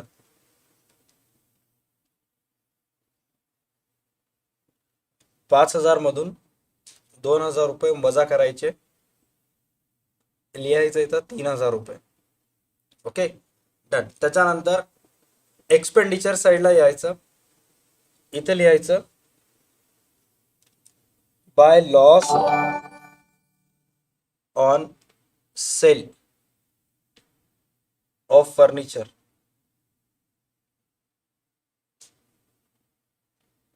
2,000 भागिले सॉरी मायनस 1,500, आन्सर किती? 500. Loss on sale of furniture 2,000 minus 1,500, answer येईल 500. हा to to to to to to loss on sale of furniture, answer येईल 500. ओके. नेक्स्ट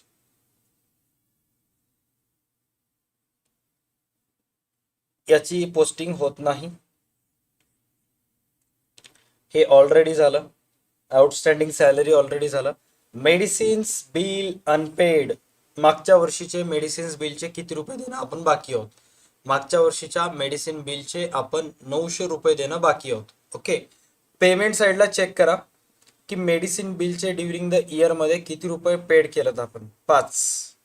या एक्सपेंडिचर साईडला इथे लिहा टू मेडिसिन्स 5,000.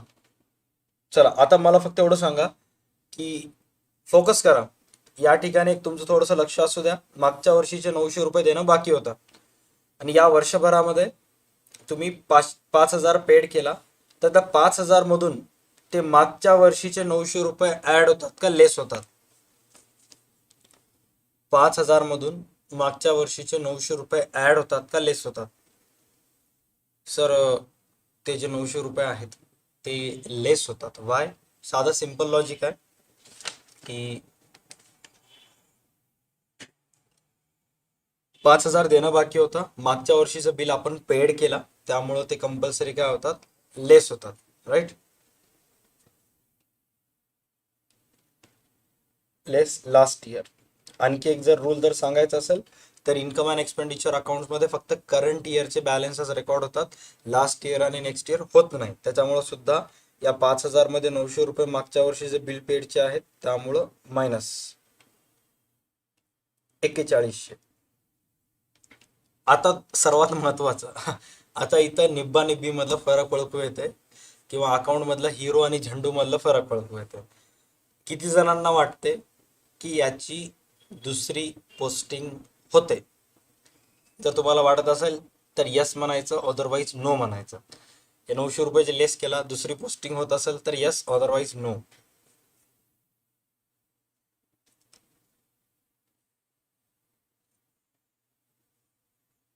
आता विचार करून कमेंट करते, ज्याचं कमेंट जास्त आलं ते. राईट. हे लास्ट इयरशी रिलेटेड आहेत, तर याची दुसरी पोस्टिंग होत नाही. पेएबल रिसिवेबल वगैरे होत असेल तर दुसरी पोस्टिंग होते. ओके. हा डन. नेक्स्ट आहे outstanding sundry expenses. Outstanding sundry expenses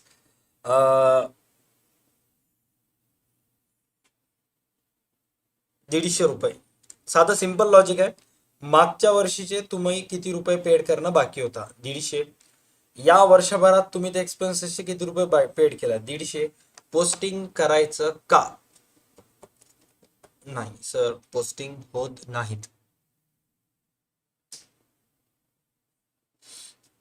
posting होत नाहीत. 150 रुपये पेड करायचं बाकी होतं, 150 रुपये पेड केला, पोस्टिंग होत नाही. समजा तिथं 150 होतं, ओके, आणि इथं जर 100 दिला असेल,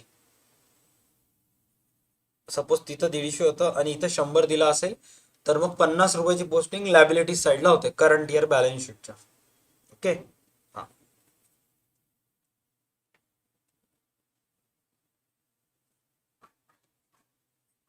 डन. त्याच्यानंतर आता इकडचे बघा, मेडिसिन झालं, सॅलरीज झालं, टॅक्सेस, सन्ड्री एक्सपेन्सेस झालं, इन्शुरन्स आता फक्त पोस्टिंग आहेत हे बघा हा. रेड कलरचे सगळे पोस्टिंग आहेत. इन्शुरन्स, स्टेशनरी, इलेक्ट्रिसिटी बिल हे असेटला जाते आणि तिन्ही एक्सपेंडिचर साईडला जातात. ओके. आणि त्यानंतर इकडचं जर पाहायचं असेल तर विजिट फीस, मिसलेनियस रिसिप्ट आणि सेल ऑफ ओल्ड न्यूजपेपर हे तिन्ही कुठे जातात इन्कमला. आणि मग गणित तुम्ही इझिली कॅल्क्युलेट करू शकता. ओके. आता सांगा, ऑलमोस्ट सगळं गणित करून टाकलेलं आहे. फक्त बॅलन्स शीट टॅली करून, income and expenditure account tally करून तुम्हाला मॅटर क्लोज करायचा आहे. करू शकता का पब्लिक? येस ऑर नो एवढंच सांगा, मग पुढे जाईल next step.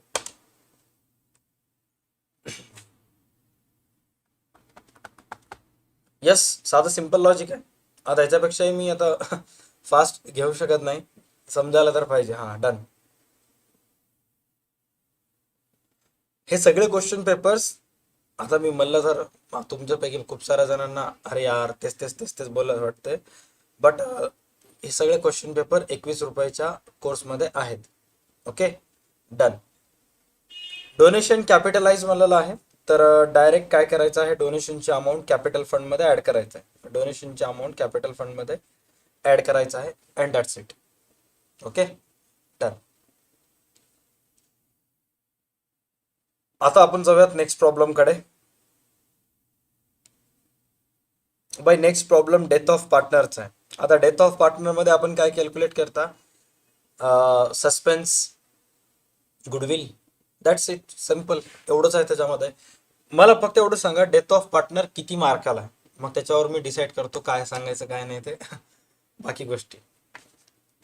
Death of partner exact किती मार्काला एक्झाम मध्ये विचारण्यात येते.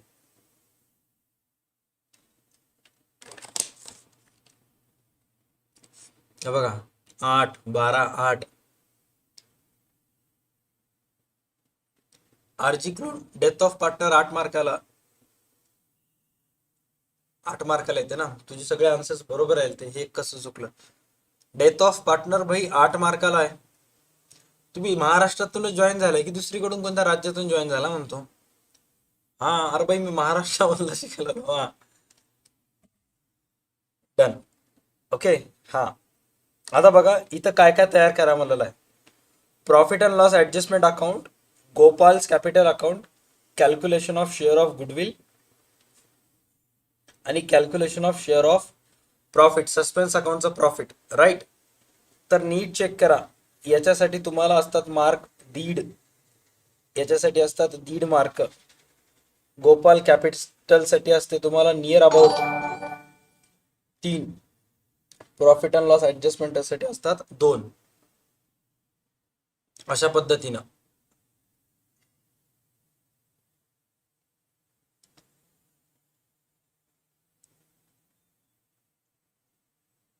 डन. इथंपर्यंत मार्क स्कीम क्लिअर झाली.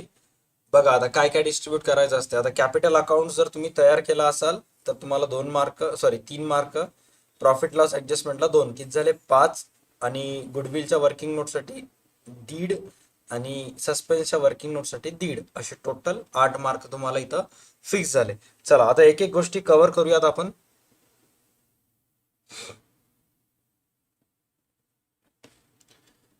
Gopal shares of goodwill is to be calculated 2 years purchase of average profit of last 5 years. चला फटाफट ॲव्हरेज प्रॉफिटची बेरीज करा. Step first, total profit. मागच्या 5 वर्षाचं प्रॉफिट मी हायलाइट केलं, 3, 5.5, 3.5, 6 आणि 12. Thank you so much royal Enfield.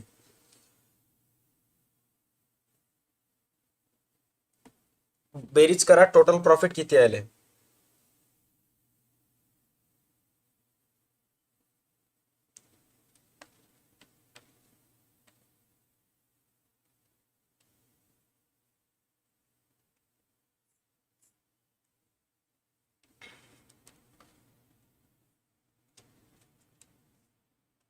सहा 3, 9, 9, 3, 12, 12, 6, 18, 18, 30,000 रुपये.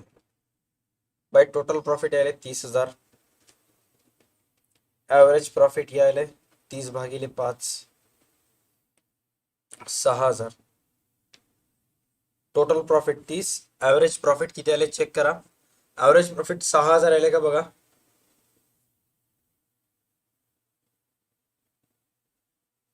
ॲव्हरेज प्रॉफिट आला 6,000. Done.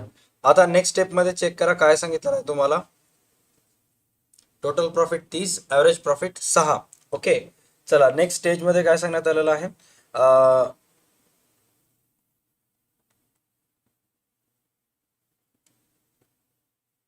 Number of year of purchase दिलेला आहे का. 2 इयर्स परचेस दिलेला आहे राईट.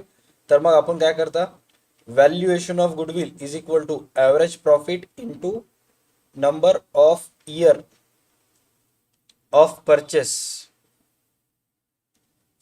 6,000 गुणिले 2 करता आन्सर किती येते, 12,000 रुपये राईट. बस आता तुम्ही काय काम करा, या 12,000ला त्यांच्या तिघांच्याही रेशोनुसार डिस्ट्रीब्यूट करून टाका. मॅटर क्लोज होऊन जाईल. त्यांचा रेशो बघा इथे दिलेला आहे तुम्हाला, 3:2:1. सचिन, दीपक, गोपाल आणि मृत भागीदाराचं नाव आहे गोपाल. ओके. तर 12,000ला चेक करा, रेशोनुसार वाटून टाका. 3:2:1 कोणाकोणाला किती जाईल. हा पेपर, ह्याच्यासारखे अनेक पेपर भाई त्या 21च्या कोर्समध्ये आहेत. 21 रुपयाचा तिथून घेऊन टाका. ओके. ग्रुपमध्ये खूप सारे इन्फॉर्मेशन वगैरे येते, नंतर ते PDF तिथं राहत नाही जागेवर. 21च्या कोर्समध्ये ऑलरेडी आलेला आहे.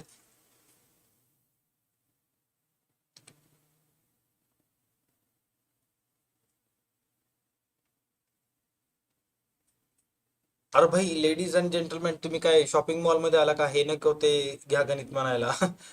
जे गणित दिलेलं आहे ते करावं लागेल ना आपल्याला एक्झाम मध्ये.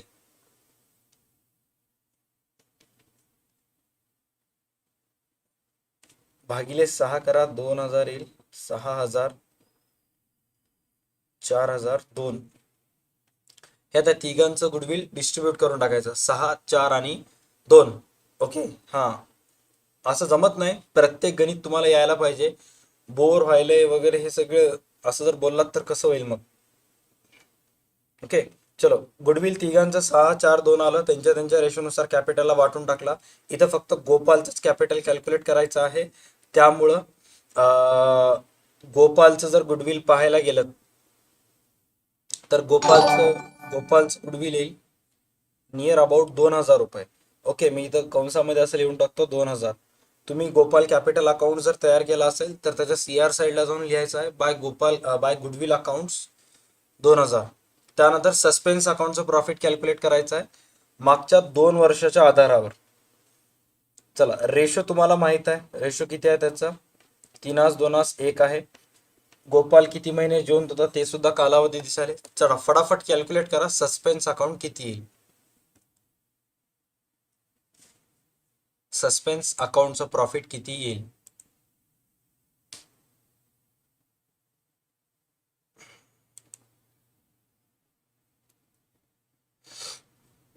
सुरभीचं सर्वात फर्स्ट आन्सर आले 375.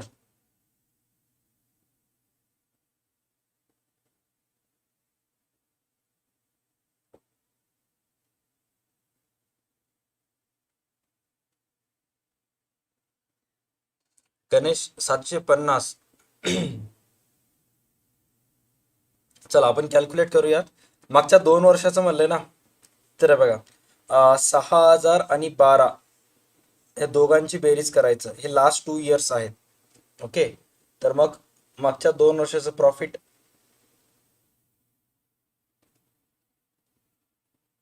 टोटल प्रॉफिट 6 + 12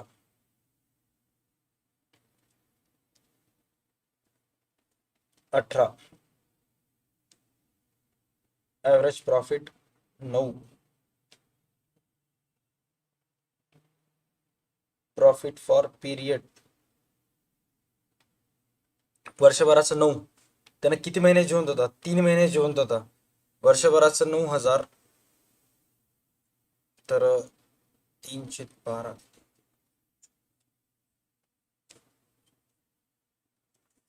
किती येईल सांगा बरं.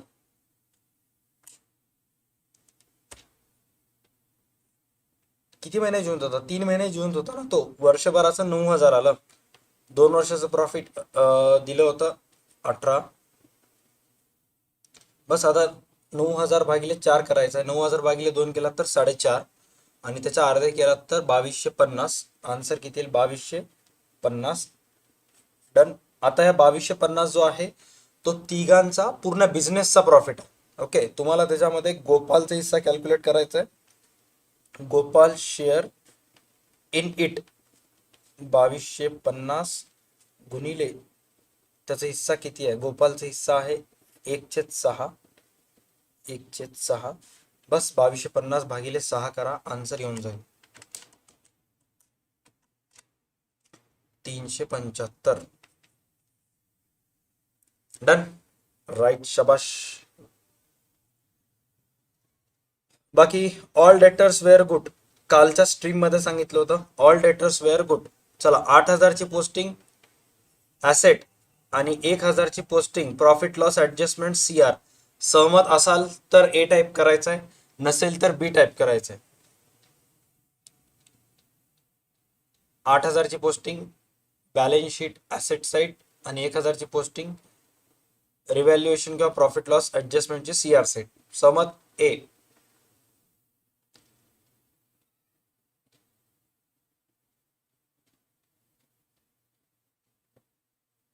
डन, शबाश. ओके, चलो आता आपण नेक्स्ट ह्याच्याकडे जाऊयात. बाई हे येऊन जाते तुम्हाला. Machinery 22,000, motor car 9, investment 8,500. कमी जास्त किंमत झालेली आहे. तरी आता 2,000 मशिनरीची किंमत 20 होती, 22 झाली, 2,000 रुपये रिव्हॅल्युएशन CR ला जाते. मोटर कारची किंमत 10 होती, 9,000 झाली, 1,000 रुपये किंमत कमी झाली, रिव्हॅल्युएशन DR. आणि इन्व्हेस्टमेंट अगोदर होते 9, आता इन्व्हेस्टमेंट 8.5, किंमत कमी झाली इन्व्हेस्टमेंटची, राईट. त्यामुळं 500 रुपये रिव्हॅल्युएशनच्या DR साईडला जातील. हे झालं. बाकी पूर्ण गणित इझी आहे. गणित क्लिअर झाला असेल तर थम्सअप इमोजी शेअर करा. तुमचं तुम्ही ऑन लेवलला करू शकता, काहीच प्रॉब्लेम नाही. सगळे ऍडजस्टमेंट क्लिअर आहे, फक्त तुम्हाला अकाउंट क्लोज करता आले पाहिजे. हा, एक बेसिक प्रश्न विचारतो. डेथ ऑफ पार्टनर मध्ये जनरल रिझर्व कोणाकोणाला डिस्ट्रीब्यूट करता? डेथ ऑफ पार्टनर मध्ये जनरल रिझर्व ऑल पार्टनर्सला का फक्त ओल्ड पार्टनर्सला का सर्वायव्हिंग पार्टनर्सला? डेथ ऑफ पार्टनर मध्ये जनरल रिझर्व कोणाकोणाला डिस्ट्रीब्यूट करता? Sir, all partners, right. Admission मध्ये फक्त ओल्डला येते, डेथ ऑफ पार्टनर मध्ये ऑल पार्टनर्स. चलो, आता जी 375 होती तीच सेकंड ऍडजस्टमेंट होती बेटा. ओके, चलो डन. आता नेक्स्ट आहे इश्यू ऑफ शेअर्स, राईट. चलो, कालच्या सारखंच गणित आहे का बघा बरं. इश्यू ऑफ शेअर्सचं काल जसं झालं होतं तसं, पण एवढंच की थोडंसं अमाऊंट चेंज आहेत. चला, पहिला प्रश्न विचारतो तुमच्यापैकी मॅक्सिमम जणांना. कंपनी विकायला काढली 10,000 शेअर्स, 12,000ची मागणी आली. ओव्हर सबस्क्रिप्शन आहे का अंडर सबस्क्रिप्शन आहे का फुल सबस्क्रिप्शन आहे?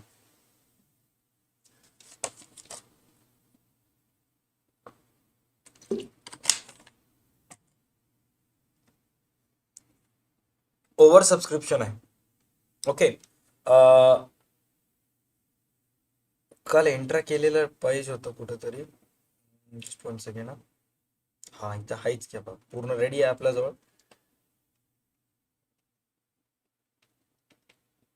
Application allotment first and final. Okay, 354 354 3 ला 3, 4 ला 4. चला फटाफट सांगा, या रिकाम्या जागात किती येईल?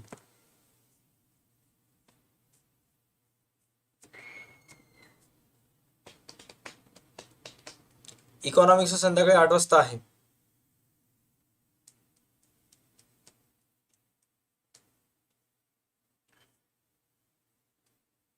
तीन, राईट.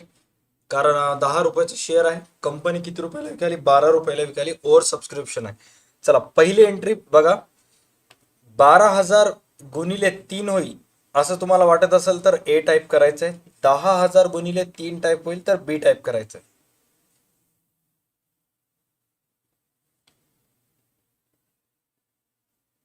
सर साधी सिंपल आहे. पहिली एंट्री जी आहे ते 12,000 गुणिले 3 होईल. पार्त्रिक 36,000 रुपये कंपनीला येतील. All right. चला 36,000 रुपये bank account DR2 equity share application account CR 36,000 36,000. त्याच्यानंतर कंपनीला जे 2,000 शेअरचे एक्स्ट्रा पैसे आले. ओके, 2,000 शेअरचे एक्स्ट्रा पैसे आले. कंपनी ते रिफंड करायली का प्रो रेटा करायली? रिफंड होत आहेत पैसे का प्रो रेटा होत आहेत? रिफंड वाले ए, प्रो रेटा वाले बी.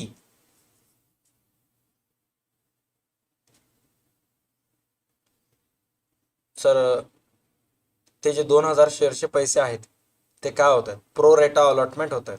ओके, ज्यांचाही अभ्यास झालेला नाहीये, ओके, इश्यू ऑफ शेअर्स असू दे कोणते असू दे, या स्ट्रीम मध्ये येऊन तुम्ही होईल असा अज्युम करू नका. ह्याच्यामध्ये पेपर सॉल्विंग आहे. पेपर सॉल्विंग कोणाची असते? ज्यांचा वर्षभर अभ्यास झालेला आहे. तुमचा जर अभ्यास झाला नसेल तर ज्याही पर्टिक्युलर चॅप्टरचा अभ्यास झाला नाही त्याच्या व्हिडिओ लिंकवर क्लिक करा. ह्याच्यामध्ये जा प्लेलिस्टमध्ये, तिथून ते चॅप्टर अभ्यासाला स्टार्ट करा. ओके, नसता मग पेपरमध्ये लय भयानक दिवस आहेत. जाऊ दे, मला काय करायचंय, मला मजमी गणित करून मोकळून जातो. हा, प्रो रेटा अलॉटमेंट व्हायले, राईट. 10,000 गुणिले 2, सॉरी 10,000 गुणिले 3, 2,000 गुणिले 3. 12वीला आलेत, पुढच्या वर्षी इलेक्शन कार्ड येणार आहे. प्रत्येकाला अक्कल आता समजायला पाहिजे. एकटा माणूस मी कोणाकोणाला सांगेन. ओके, हा, 36, 30 आणि 6. 36, 30 आणि 6. Okay, done.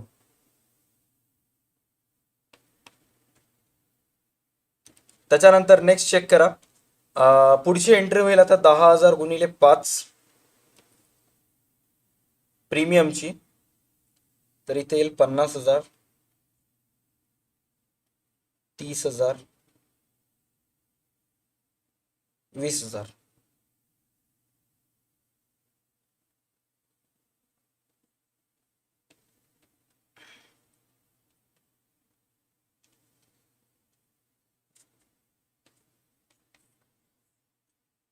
या एंट्रीची अमाऊंट बरोबर आहे का चुका सांगायचं. चौथी एंट्री, चौथी एंट्रीची अमाऊंट बरोबर आहे का चूक आहे?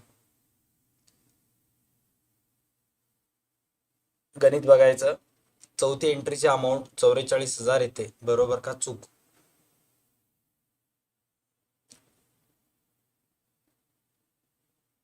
$50,000 अलॉटमेंटची अमाऊंट येणं बाकी आहे. आता 50,000 पैकी 6,000 रुपये ऑलरेडी तुम्हाला आलेत. राहिलेत किती? 44,000. Matter close. बस आता शेवटी काय सांगण्यात आलेलं आहे? The excess application money was adjusted and allotment. Okay, हिनं कोणत्या शेअरचे पैसे दिले नाही? दीपा फर्स्ट कॉलचे पैसे दिले नाही. चला, फर्स्ट कॉल ड्यूची एंट्री 10,000 गुणिले 4, 40,000 लिहून टाकूयात आपण इथं.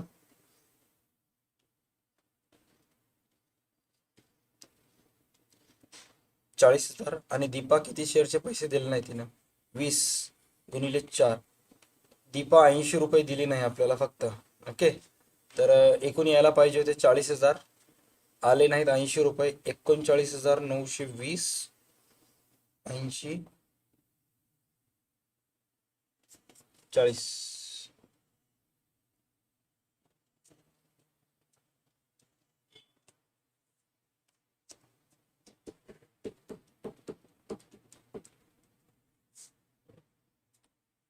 झाला असेल तर थम्स अप इमोजी शेअर करायचे.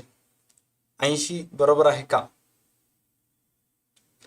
अरे प्रॅक्टिस चालू आहे ऋषिकेश चव्हाण. नॅरेशन लिहायची गरज नाही. आपण जेव्हा प्रॅक्टिस करायला काल सेशन मध्ये सांगितलं होतं ना, बोर्डाचा पेपर म्हणजे तुमच्या सर्वांसाठी लग्न असल्यासारखं आहे. पुढे लग्नाला कार्यक्रमाला जात असाल तर मेकअप बिकअप करून जायचं. घरी राहत असताना तसंच निवांत असं एवढं घाण राहायचं की आजूबाजूला कोणी येऊन बसू नये. हा, असं तेवढं एवढं घाण करायला की असं कोणी झटका देऊ नये. तिने जर 80 रुपये दिली असते तर आपल्याला सोपं झालं असते, एंट्री वाचली असते आपली. हा, असं काहीतरी थोडंसं ह्युमरस काहीतरी बोला. त्यामुळे समोरच्या टीचरला पण चांगलं वाटावं. सर व्हॉट्सअप मध्ये जॉईन होता येत नाही, काय करू? ग्रुप फुल झाले भावांनो. आता काय, तुम्हाला लिंक देतो डिस्क्रिप्शन मध्ये, व्हॉट्सअप चॅनलची लिंक आहे, तिथून जॉईन करा. या आत्तासाठी तर मी एवढंच बोलू शकतो. ओके,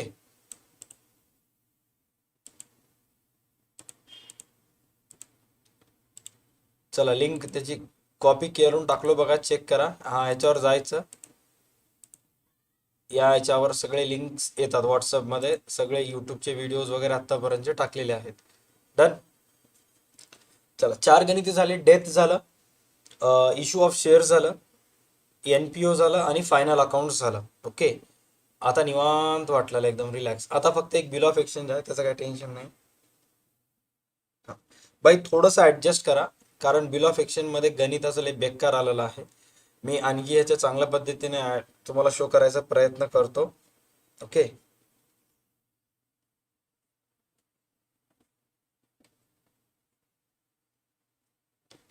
मोहिनी आणि Rohini 24,000.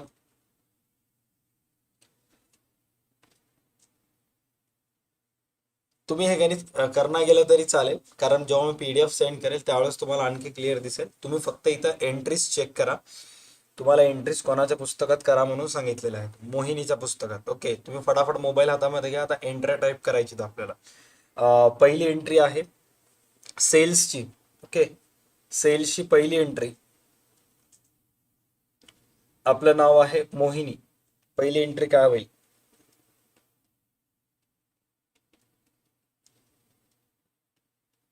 Rohini to cells, amount येईल 2400 रुपये.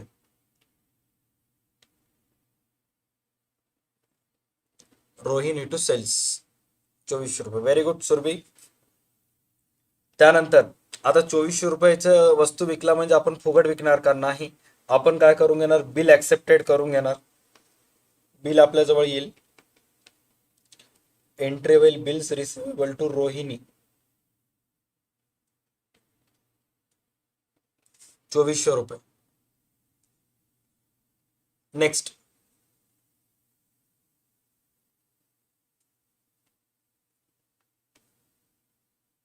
मोहिनी discounted the bill with bank of Maharashtra after 1 month 15%. चला, 2 महिन्याचं बिल आहे. त्याच्यावर तुम्हाला 15% कॅल्क्युलेट करायचं आहे 2 महिन्यासाठी, एका महिन्यासाठी. ओके, एका महिन्यासाठी का? बिकॉज इथं काय सांगितलेलं आहे चेक करा, की 2 महिन्याचा टोटल बिलाचा कालावधी आहे. ओके, आणि ते 2 महिन्याचं जे बिल आहे आपण 1 महिन्यानंतर बँकेसोबत डिस्काउंटेड करायला, म्हणजे अनएक्सपायर्ड पिरियड 1 महिन्याचा आहे. तर मग तुम्हाला त्या 2400 वर 15% एका महिन्याचं कॅल्क्युलेट करावं लागेल.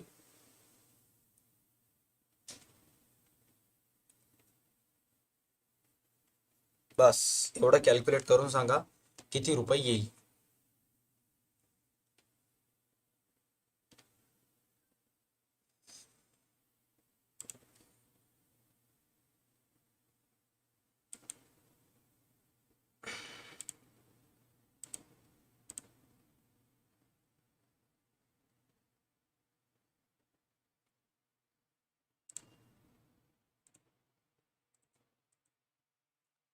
जाऊ दे जाऊ दे जाऊ दे म्हणलं तरी ह्याचं टाइमपास तर नाही गेलाय, गैराजी कुठली.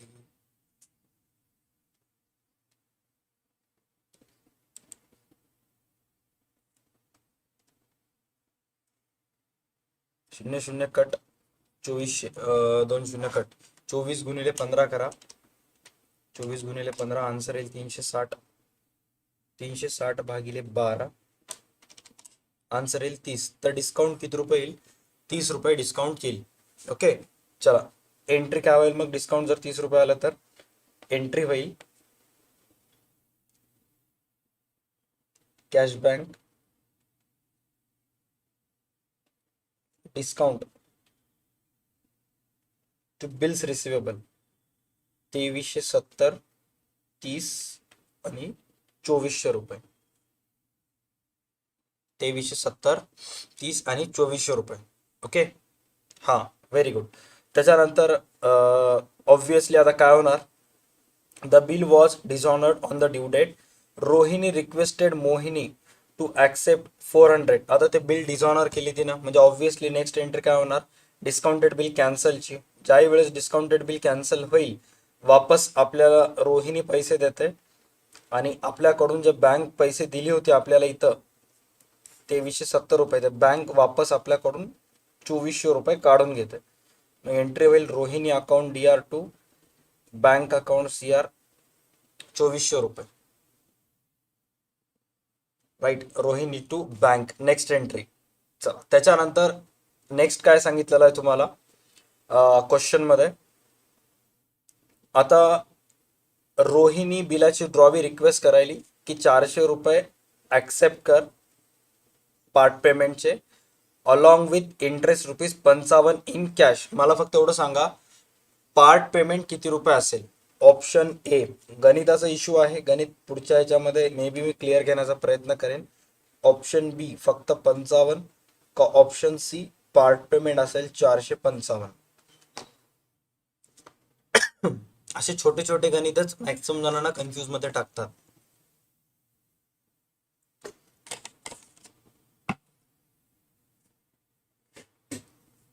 आन्सर असेल option C 455. Why 455? Because clear cut म्हणाले तिनं, मोहिनी रिक्वेस्टेड रोहिणी की ऍक्सेप्ट 400 रुपये विथ त्याच्यासोबत 55 रुपये इंटरेस्ट. आता जर ते 55 याच्यामध्ये समाविष्ट असेल तर तिथं काय शब्द येतात माहिती आहे का, या विथच्या जागी समाविष्ट येते accept 400 rupees along, sorry accept 400 rupees including interest असं शब्द येते. तिथं अलॉंग विथच्या जागी इन्क्लुडिंग शब्द येते. त्याच्यामुळं पार्ट पेमेंट आहे तुमची 455 रुपये. पाचवी एंट्री करूयात आपण यावेळेस इंटरेस्टची करूयात. 55 रुपये रोहिणी टू इंटरेस्ट 55. सहावी एंट्री करूयात पार्ट पेमेंटची. कॅश बँक टू रोहिणी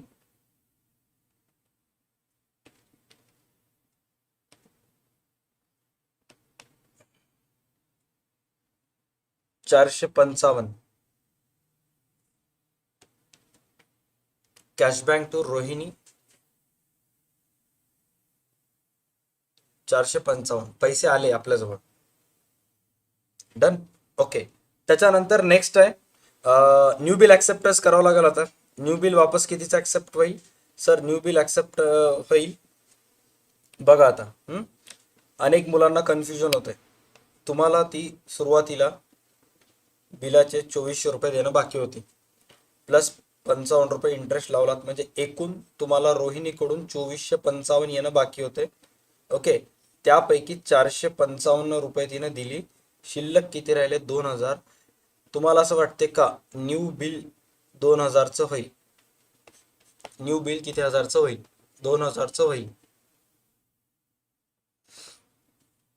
सुरुवातीला 2400 रुपये द्यायचे होते, दिले नाही, 55 रुपये इंटरेस्ट लागला त्याच्यावर. टोटल किती झाले? 2455. त्यापैकी विथ इंटरेस्ट 455 दिली. 2455 मधून 455 गेले, राहिले किती? 2000. मग आता नवीन बिलाची एंट्री काय होईल? नवीन बिलाची एंट्री होईल बिल्स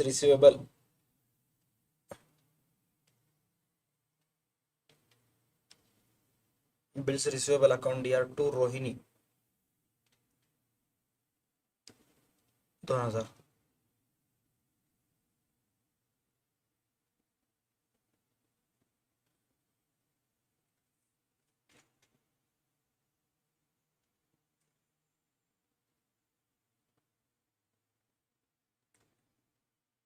कंबाईन केलं तरी चालते, ह्या दोन्हीची एंट्री कंबाईन केलं तरी चालते, काही इश्यू नाहीये.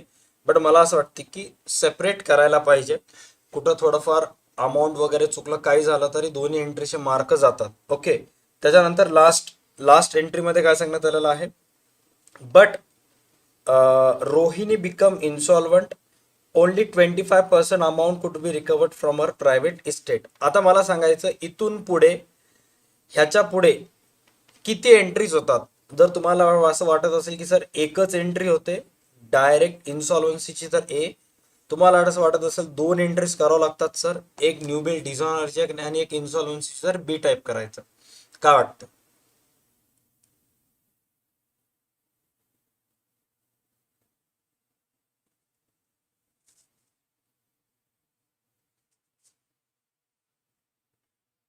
छोटे छोटे पॉइंट्स मॅटर करतात.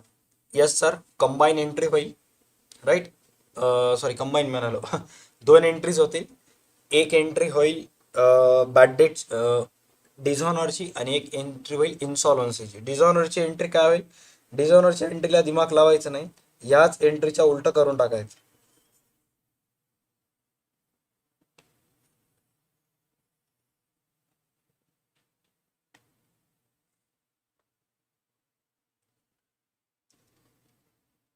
रोहिणी टू बिल्स रिसिवेबल हे झालं डिझॉनर.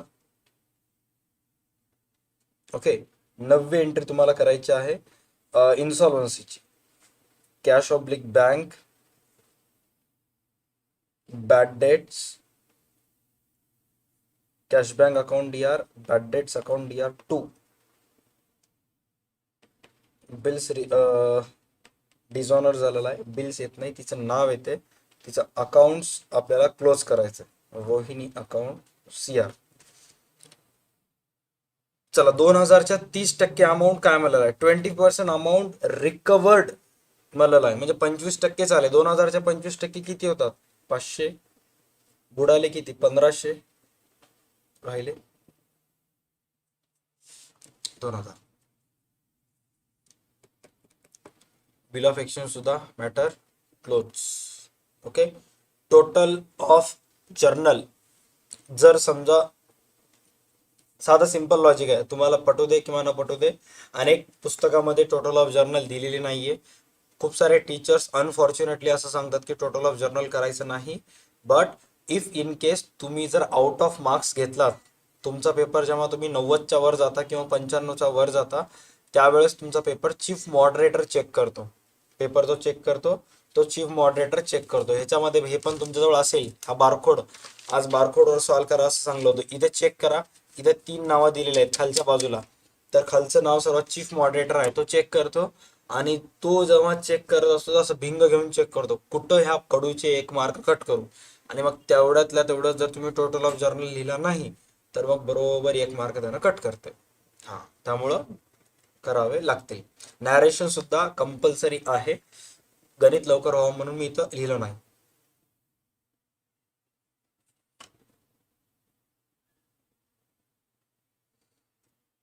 शिवानी देशमुख मागे आहे, स्ट्रीम लेट बघायला तिनं, ऑलरेडी करेक्शन झालेलं आहे. ओके, चलो.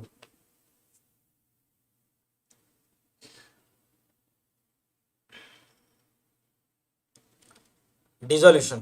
चला, आता मॅक्सिमम जण बिल्स ऑफ एक्सचेंज न करता डिझॉल्युशन करते. काहीही प्रॉब्लेम नाहीये, जे मर्जी आहे ते करा, तुम्हाला स्वातंत्र्य आहे. Okay. Goodwill, loans and advances. चला, आता सर्वात पहिले चेक करा. हा, प्रत्येक ऍडजस्टमेंटचा अर्थ, बॅलन्सचा अर्थ. ओके. डिझोल्युशन मध्ये लोन्स अँड ऍडव्हान्सेस आलेला आहे. याचा अर्थ काय की तुम्हाला तर माहित आहे, पहिल्या चॅप्टर मध्ये दिलेला आहे की जर व्यवसायातले स्वतःचे पैसे जर व्यवसायातल्याच एका पार्टनरला किंवा व्यवसायातीलच व्यक्तींना ॲज अ कर्ज म्हणून देत असेल, तर ती रक्कम व्यवसायासाठी संपत्ती असते आणि त्याच्यावर रेट ऑफ इंटरेस्ट दिलं नसेल तर 6% चार्ज होते. ओके. तर ते 1500 रुपये आहेत जे आपल्यासाठी ॲसेट आहेत.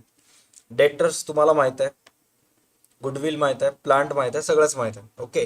तर सर्वात पहिला जेव्हा सन्ड्री ॲसेट्स ट्रान्सफर करता, हे पूर्णच्या पूर्ण रिअलायझेशनच्या डीआर साईडला जाते.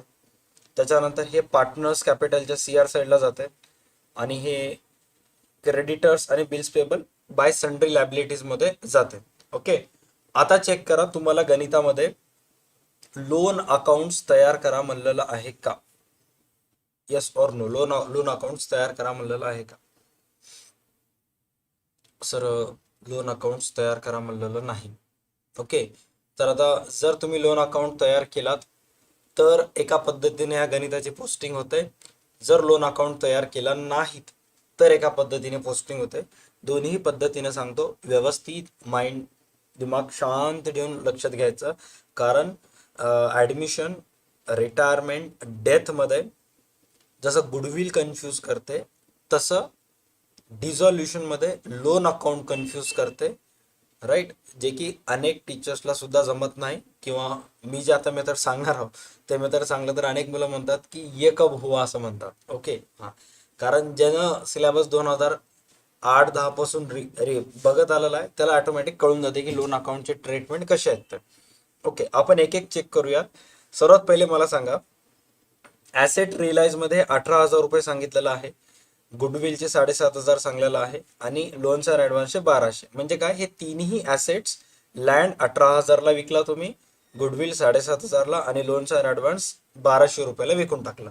इथंपर्यंत क्लिअर? त्याच्यानंतर इथं सांगितलेलं आहे की 10% ऑफ डेट्स प्रूफ बॅट, म्हणजे जेवढेही डेटर्स होते तुमच्याजवळ 12,500, त्यापैकी 12,500 पैकी 1,250 बुडाले, म्हणजे रिमेनिंग अमाऊंटला तुम्ही डेटर्स काय करून टाकलात, रिअलाइज करून टाकलात. इथं थोडक्यात सांगितलेलं आहे. ओके, तर मला सांगा की डेटर्स रिअलायझेशनची व्हॅल्यू किती येईल.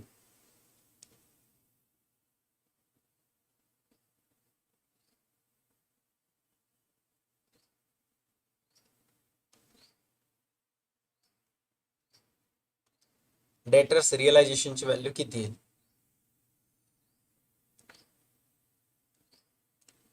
12,500 मधून 1,250 मायनस करायचे तुम्हाला, आन्सर येईल 11,250.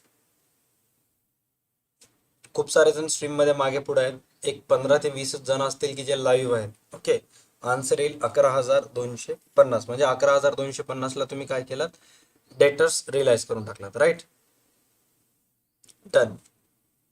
चलो, आता चेक करा. मला फक्त 1-2 मिनिटाचा टाइम द्या.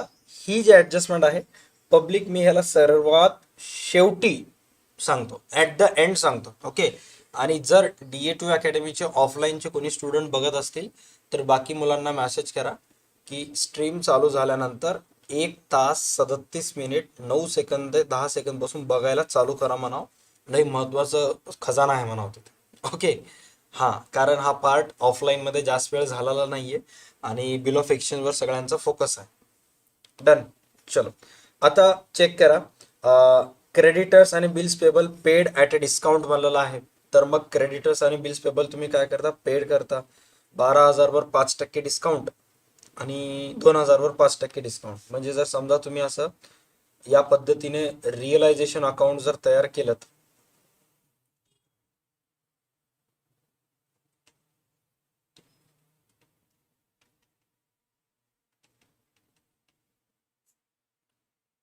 तर इथं असं लिहिता, by cash bank account, creditors, bills payable,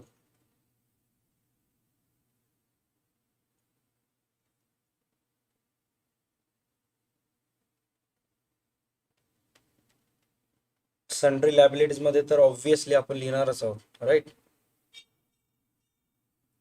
creditors, bills payable. अरे यार, या 2 बाय मध्ये मला अडकून ठेवू नका. हे ऑफलाईन मध्ये पण हेच आलाय मोस्ट ऑफ टाइम, DR ला 2 आणि CR ला बाय. ओके, हा, 12,000 2,000,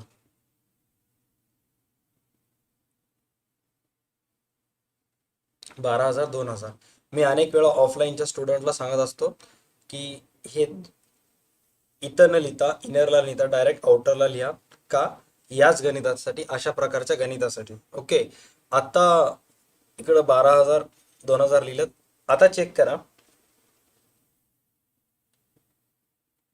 ते 12,000 आणि 2,000 वर आपल्याला किती टक्के डिस्काउंट आहे, 5%. म्हणजे क्रेडिटर्सवर 5%, 12,000वर 5% येईल 600. त्यामुळे इकडं 11,400. अँड त्या 2,000वर 5% येईल 100. राईट, म्हणजे इकडे किती येईल 1,900 रुपये. या दोघांची दुसरी पोस्टिंग कॅशबँक अकाउंटच्या CR साईडला जाते. मॅटर क्लोज होते ऍडजस्टमेंटचा. क्लिअर? क्लिअर झाला असेल ऍडजस्टमेंट, थम्स अप सी म्हणजे शेअर करा.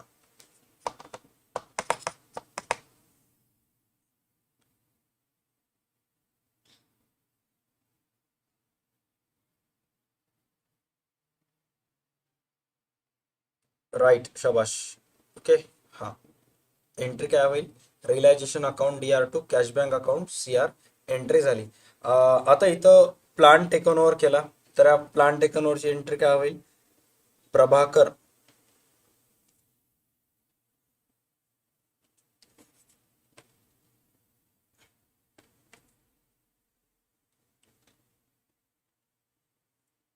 Capital account DR2 realisation. Prabhakar capital account DR2 realisation account CR. Okay, done, clear झाली. त्यानंतर रिअलायझेशन एक्सपेन्सेसची तर येऊन जाते realisation account DR2 cash bank account CR. Okay, हे झाले ऍडजस्टमेंट. आता पूर्णपणे फोकस त्या प्रभाच्या लोनवर ठेवा. प्रभा ही व्यवसायाची पार्टनर आहे का? प्रभा ही व्यवसायाची पार्टनर आहे का?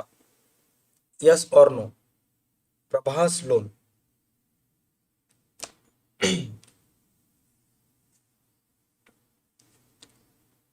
अरे प्रभाकर व्यवसायाचा पार्टनर आहे, प्रभाकर आहे, ते प्रभास आहे. प्रभा, प्रभा एका मुलीचं नाव आहे.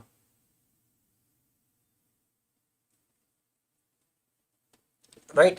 दोन प्रकारचे लोन असतात, एक इनसाइडर लायबिलिटी आणि एक आउटसाइडर लायबिलिटी. जर व्यवसाय सुनील कडून लोन घेतलं असतं तर सुनीलचं लोन इनसाइडर लायबिलिटी झाली असती. इथं व्यवसाय प्रभाकडून लोन घेतलंय, ते एक आउटसाइडर लायबिलिटी आहे.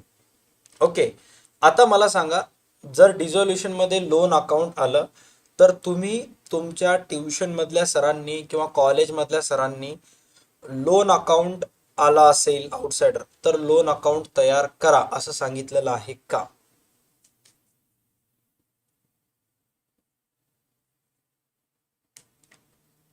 लोन अकाउंट तयार करा असं सांगितलेलं आहे का? कारण हा गणित लोन अकाउंट तयार करून सुद्धा करता येते आणि विदाऊट लोन अकाउंटचं सुद्धा येते. ओके, आता बघा, काही जणांना तयार करा म्हणून सांगितलेलं आहे, काही जणांना तयार करा नाही म्हणून सांगितलेलं आहे. इनसाइडर सांगितलेलं नाही, इनसाइडर लायबिलिटी नाही येते. जर व्यवसायाच्याच पार्टनर कडून घेतला असेल तर इनसाइडर लायबिलिटी आहे.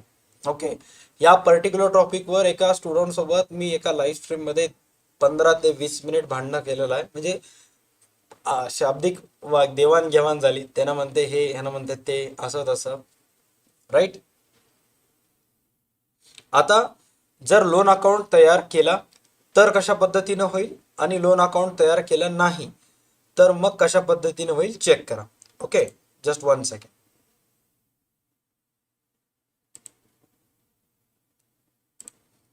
तू माझी मजा घ्यायला लागलास तर मग मी तुला काढून टाकणारच ना, ऑब्विसली. मी का ठेवू का?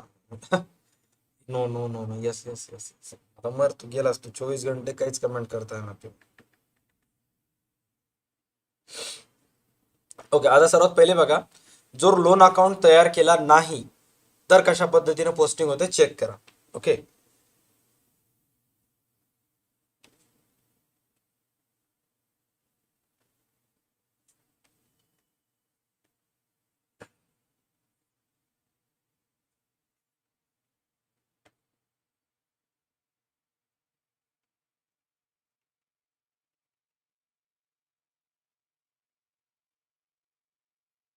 बँक अकाउंट आहे. ओके, बँक अकाउंटचं रूल काय? जर पैसे आले तर DR साईड, गेले तर कोणत्या साईडला येतात?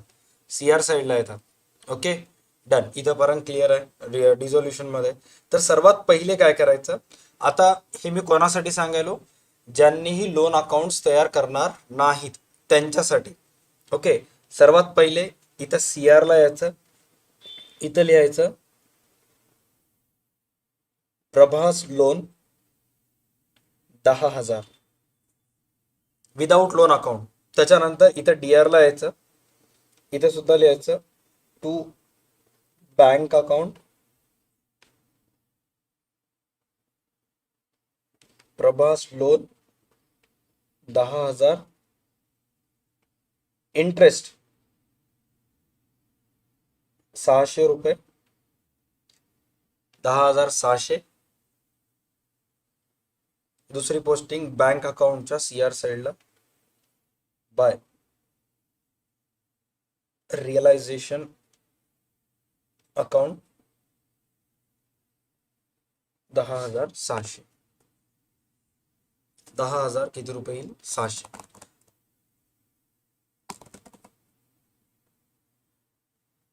राईट. आता विदाउट लोन अकाउंट अशा पद्धतीनं लोनची अमाऊंट किती आहे? एक मिनिट मला चेक करू द्या. सॉरी, माय बॅड. हा, मला 10,000 आहे वाटलं, 12,000 रुपये आहे. ये तो ब्लंडर हो गया. 12,000, 12,000, 12,600 आणि इथे येईल 12,600. Okay, right. अशा पद्धतीनं बिना लोन अकाउंटचे पोस्टिंग होतात, विदाउट लोन अकाउंट न तयार करता. आता काही काही क्लासेसमध्ये लोन अकाउंट तयार करा म्हणतात. मग अशा परिस्थितीमध्ये काय होईल? तर सर्वात पहिला इथं लिहायचंय Prabhas loan account, DR CR, rupees particular, rupees particular. Balance CD कोणत्या साईडला येईल? बॅलन्स CD सर, जे बॅलन्स BD असेल लोन अकाउंटची कोणत्या साईडला येईल? CR साईडला येईल. का CR साईडला येईल? कारण ते एक लॅबिलिटीज आहे. बॅलन्स BD CR साईडला येईल 12,000 रुपये. ओके, लोनच्या क्रेडिट साईड. हा, आता इथं चेक करा. जेव्हा तुम्ही लोन अकाउंट्स तयार करता त्यावेळेस तुम्हाला रिअलायझेशन मध्ये इथं लिहायची गरज नाही. इथं तुम्हाला हे 12,000 रुपये इथे लिहायची गरज नाही. त्यामुळे इथून हे 12,000 रुपये कटणार, कारण ऑलरेडी तुम्ही काय तयार केलात? लोन अकाउंट्स तयार केलं. ओके, असं अज्युम करा की मी इथे लिहिलेलंच नाही, वरची मेथड झाली. ओके, रिव्हलायझेशन अकाउंट्स मध्ये लिहायची काहीच गरज नाही. डन, क्लिअर झालं. त्याच्यानंतर आता काय सांगितलेलं आहे की तुम्हाला किती रुपये इंटरेस्ट तिला द्यायचा आहे? 600 रुपये लोन द्यायचं आहे. प्रभास लोन वॉज डिस्चार्ज म्हणजे पैसे देऊन टाकला लोनचे. किती रुपये इंटरेस्ट सहित दिला आपण? 600 रुपये इंटरेस्ट सहित तिचे पैसे दिला. मला फक्त एवढं सांगा, जर 600 रुपये इंटरेस्ट सहित तुम्ही प्रभाचे पैसे देणार असाल तर तुमच्यासाठी ते खर्च आहे, ते 600 रुपये रिअलायझेशनच्या DR ला येतात का? 600 रुपये रिअलायझेशनच्या DR ला येतात का CR ला येतात? सर, आपल्या व्यवसायासाठी खर्च आहे, 600 रुपये रिअलायझेशन अकाउंटच्या DR ला येतात. राईट, 600 रुपये रिअलायझेशन अकाउंटच्या कोणत्या साईडला येतात?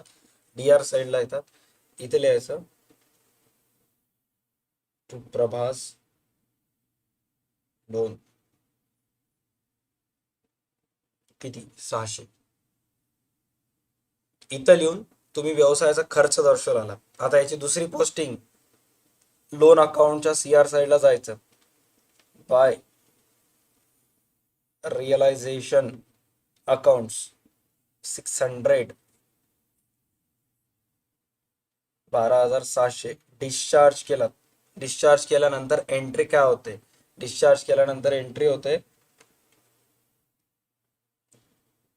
Prabhas loan account DR to cash oblique bank account CR. 12,600, 12,600. Right, इथे लिहा टू बँक अकाउंट 12,600. दुसरी पोस्टिंग बँकच्या CR साईडला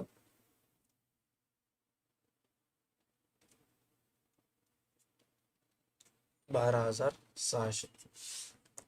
राईट, हे दोन मेथड आहेत.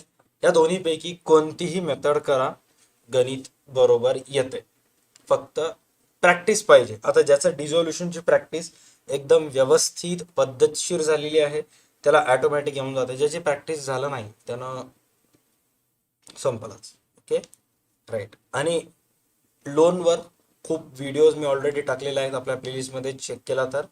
किंवा एक्झाममध्ये लोनचे मार्क कशा पद्धतीनं कटतात त्याचे सुद्धा व्हिडिओज केलेले आहेत. ओके, आता 2000 आय थिंक गोष्ट आहे 2018 बोर्डची. ओके, 2018 बोर्डला एक प्रॉब्लेम आला होता की त्याच्यामध्ये काय झालं होतं की अशाच पद्धतीचं प्रॉब्लेम होतं आणि हे जे प्रभाकर, सुशील आणि सुनील दिलेले होते. ओके, तर ह्याच तिघापैकी कोणत्या तरी एकाकडून लोन घेतलं होतं. ओके, तर मला सांगा मग ते लोन इनसाइडर असेल का आउटसाइडर असेल. समजा या गणितामध्ये आपण प्रभाच्या ऐवजी प्रभाकर कडून जर घेतलं तर ते लोन इनसाइडर होते, म्हणजे व्यवसायाच्या अंतर्गत व्यवसायाला मिळालेलं कर्ज होते. त्याची नोंद जी आहे विद्यार्थ्यांनी काय केली होती, बिना लोनचं गणित केलं होतं आणि इथं इथं लिहून टाकले त्यांनी प्रभाकर लोन आणि हे जे अमाऊंट आहे 12 आणि हे लोनची XYZ ची समजा अमाऊंट लिहिलं 12,000 आणि असं लिहून 36 लिहिली, तर त्यांचे एक्स मार्क कटले का? कारण क्रेडिटर्स आणि बिल्स पेबल हे आउटसाइडर लायबिलिटीज आहेत. प्रभाकर व्यवसायाचाच एक पार्टनर आहे, त्याच्याकडून लोन घेतला तर सन्ड्री लायबिलिटीज मध्ये फक्त थर्ड पार्टी लायबिलिटीज लिहावं लागतात, त्याच्यामुळं एक मार्क कटलं. त्याच्यामुळे मी अनेक वेळा स्टुडंटला सांगत असतो की कोणतंही लोन येऊ दे, डायरेक्ट अमाऊंट कुठे लिहून टाकायचं, बाहेर लिहून टाकायचं, जर तुम्ही लोन अकाउंट काढणारे नसताल तर. Okay, done. आज के लिए इतना नॉलेज काफी है. चलो बस, बाकी गणित कोणतं आहे बघा. रिटायरमेंटचं गणित आहे. गुडविल 15,000 रेस झालेला आहे, फक्त गीताचाच हिस्सा रेस करायचा आहे. एंट्री होईल गुडविल टू गीता 15,000 गुडविल आहे, तिचा हिस्सा आहे इक्वल 15,000 म्हणजे इक्वल म्हणजे किती किती 5 मॅटर क्लोज. एवढंच गणित आहे, बाकी दुसरं काहीच नाही.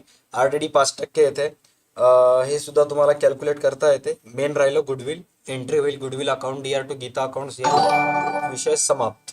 Okay, thank you so much Geeta vlogs for subscribing the channel. बाकी येऊन जाते ना रे भाई, थोडं काहीतरी यस नो काहीतरी म्हणा, म्हणजे थोडंसं मला काही ना काही मोटिवेशन भेटते. अदरवाईज मग मी पण सुस्त बसून राहील तुमच्यासारखाच. फक्त गीताचा हिस्सा रेस करायचा आहे, त्यामुळे इंटरव्हिल goodwill account DR to Geeta capital account CR. Done.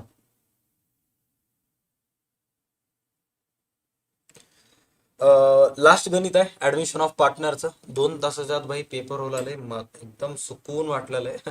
निवांत. चला, फर्स्ट ऍडजस्टमेंट आहे. Ajay shall pay 4,000 as share of goodwill and amount is to be retain in the business. गुडविलचे 4,000 रुपये आणायला आहे. 2 एंट्रीज गुडविलचे होतात.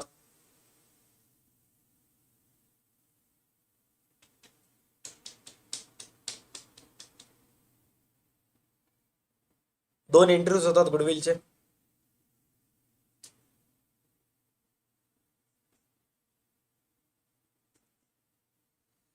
एक गुडविल आणलेली आणि एक गुडविल डिस्ट्रीब्यूट केलेली. ओके, त्यानंतर कॅपिटल आणला त्यानं 12,000 रुपये कॅपिटल आणला Ajay, cash bank account DR to Ajay capital account CR. Asset कमी जास्त झालं, बिल्डिंग 2,400, मशिनरी हे भाई हे सगळं येऊन जाते तुम्हाला. Stock taken. That's it. आजच्या सेशनसाठी एवढंच. भेटूयात उद्याच्या सेशनमध्ये. तोपर्यंत पाहत राहा तुमचं आवडतं यूट्यूब चॅनल DA2 अकॅडमी, कारण बाकी सगळे ॲडजस्टमेंट तुम्हाला ऑलरेडी झालेले आहेत. आज संध्याकाळी 8 वाजता पब्लिक आपल्याला डिस्कस करायचं आहे 12वी अर्थशास्त्र मधील महत्वाचे फरक स्पष्ट करा जे एक्झामला येऊ शकतात. Okay, done. तेवढं फरक स्पष्ट करा, व्यवस्थित करून घ्यायचे सांगितलेले. आणि त्याच्यानंतर संध्याकाळी पेपर सुद्धा आहे, विसरलात का? प्रत्येकाला तुमचा पेपर देण्यात येणार आहे. जस्ट एक सेकंड, PDF चेक करतो मी.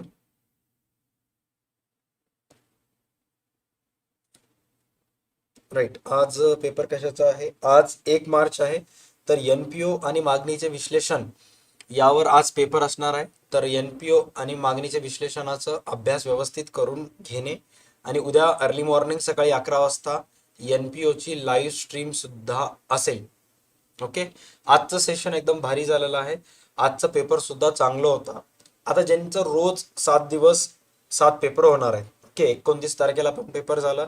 आज 1 तारखेला पण पेपर झाला. ज्यांनी 7च्या 7 पेपर सॉल्व्ह करतील गॅरंटीड त्यांना 90 पेक्षा जास्त असतील. ओके. इकॉनॉमिक्सचे नोट्स बिग बिल बॅच मध्ये येऊन जातील. भेटूया संध्याकाळी 7 वाजता.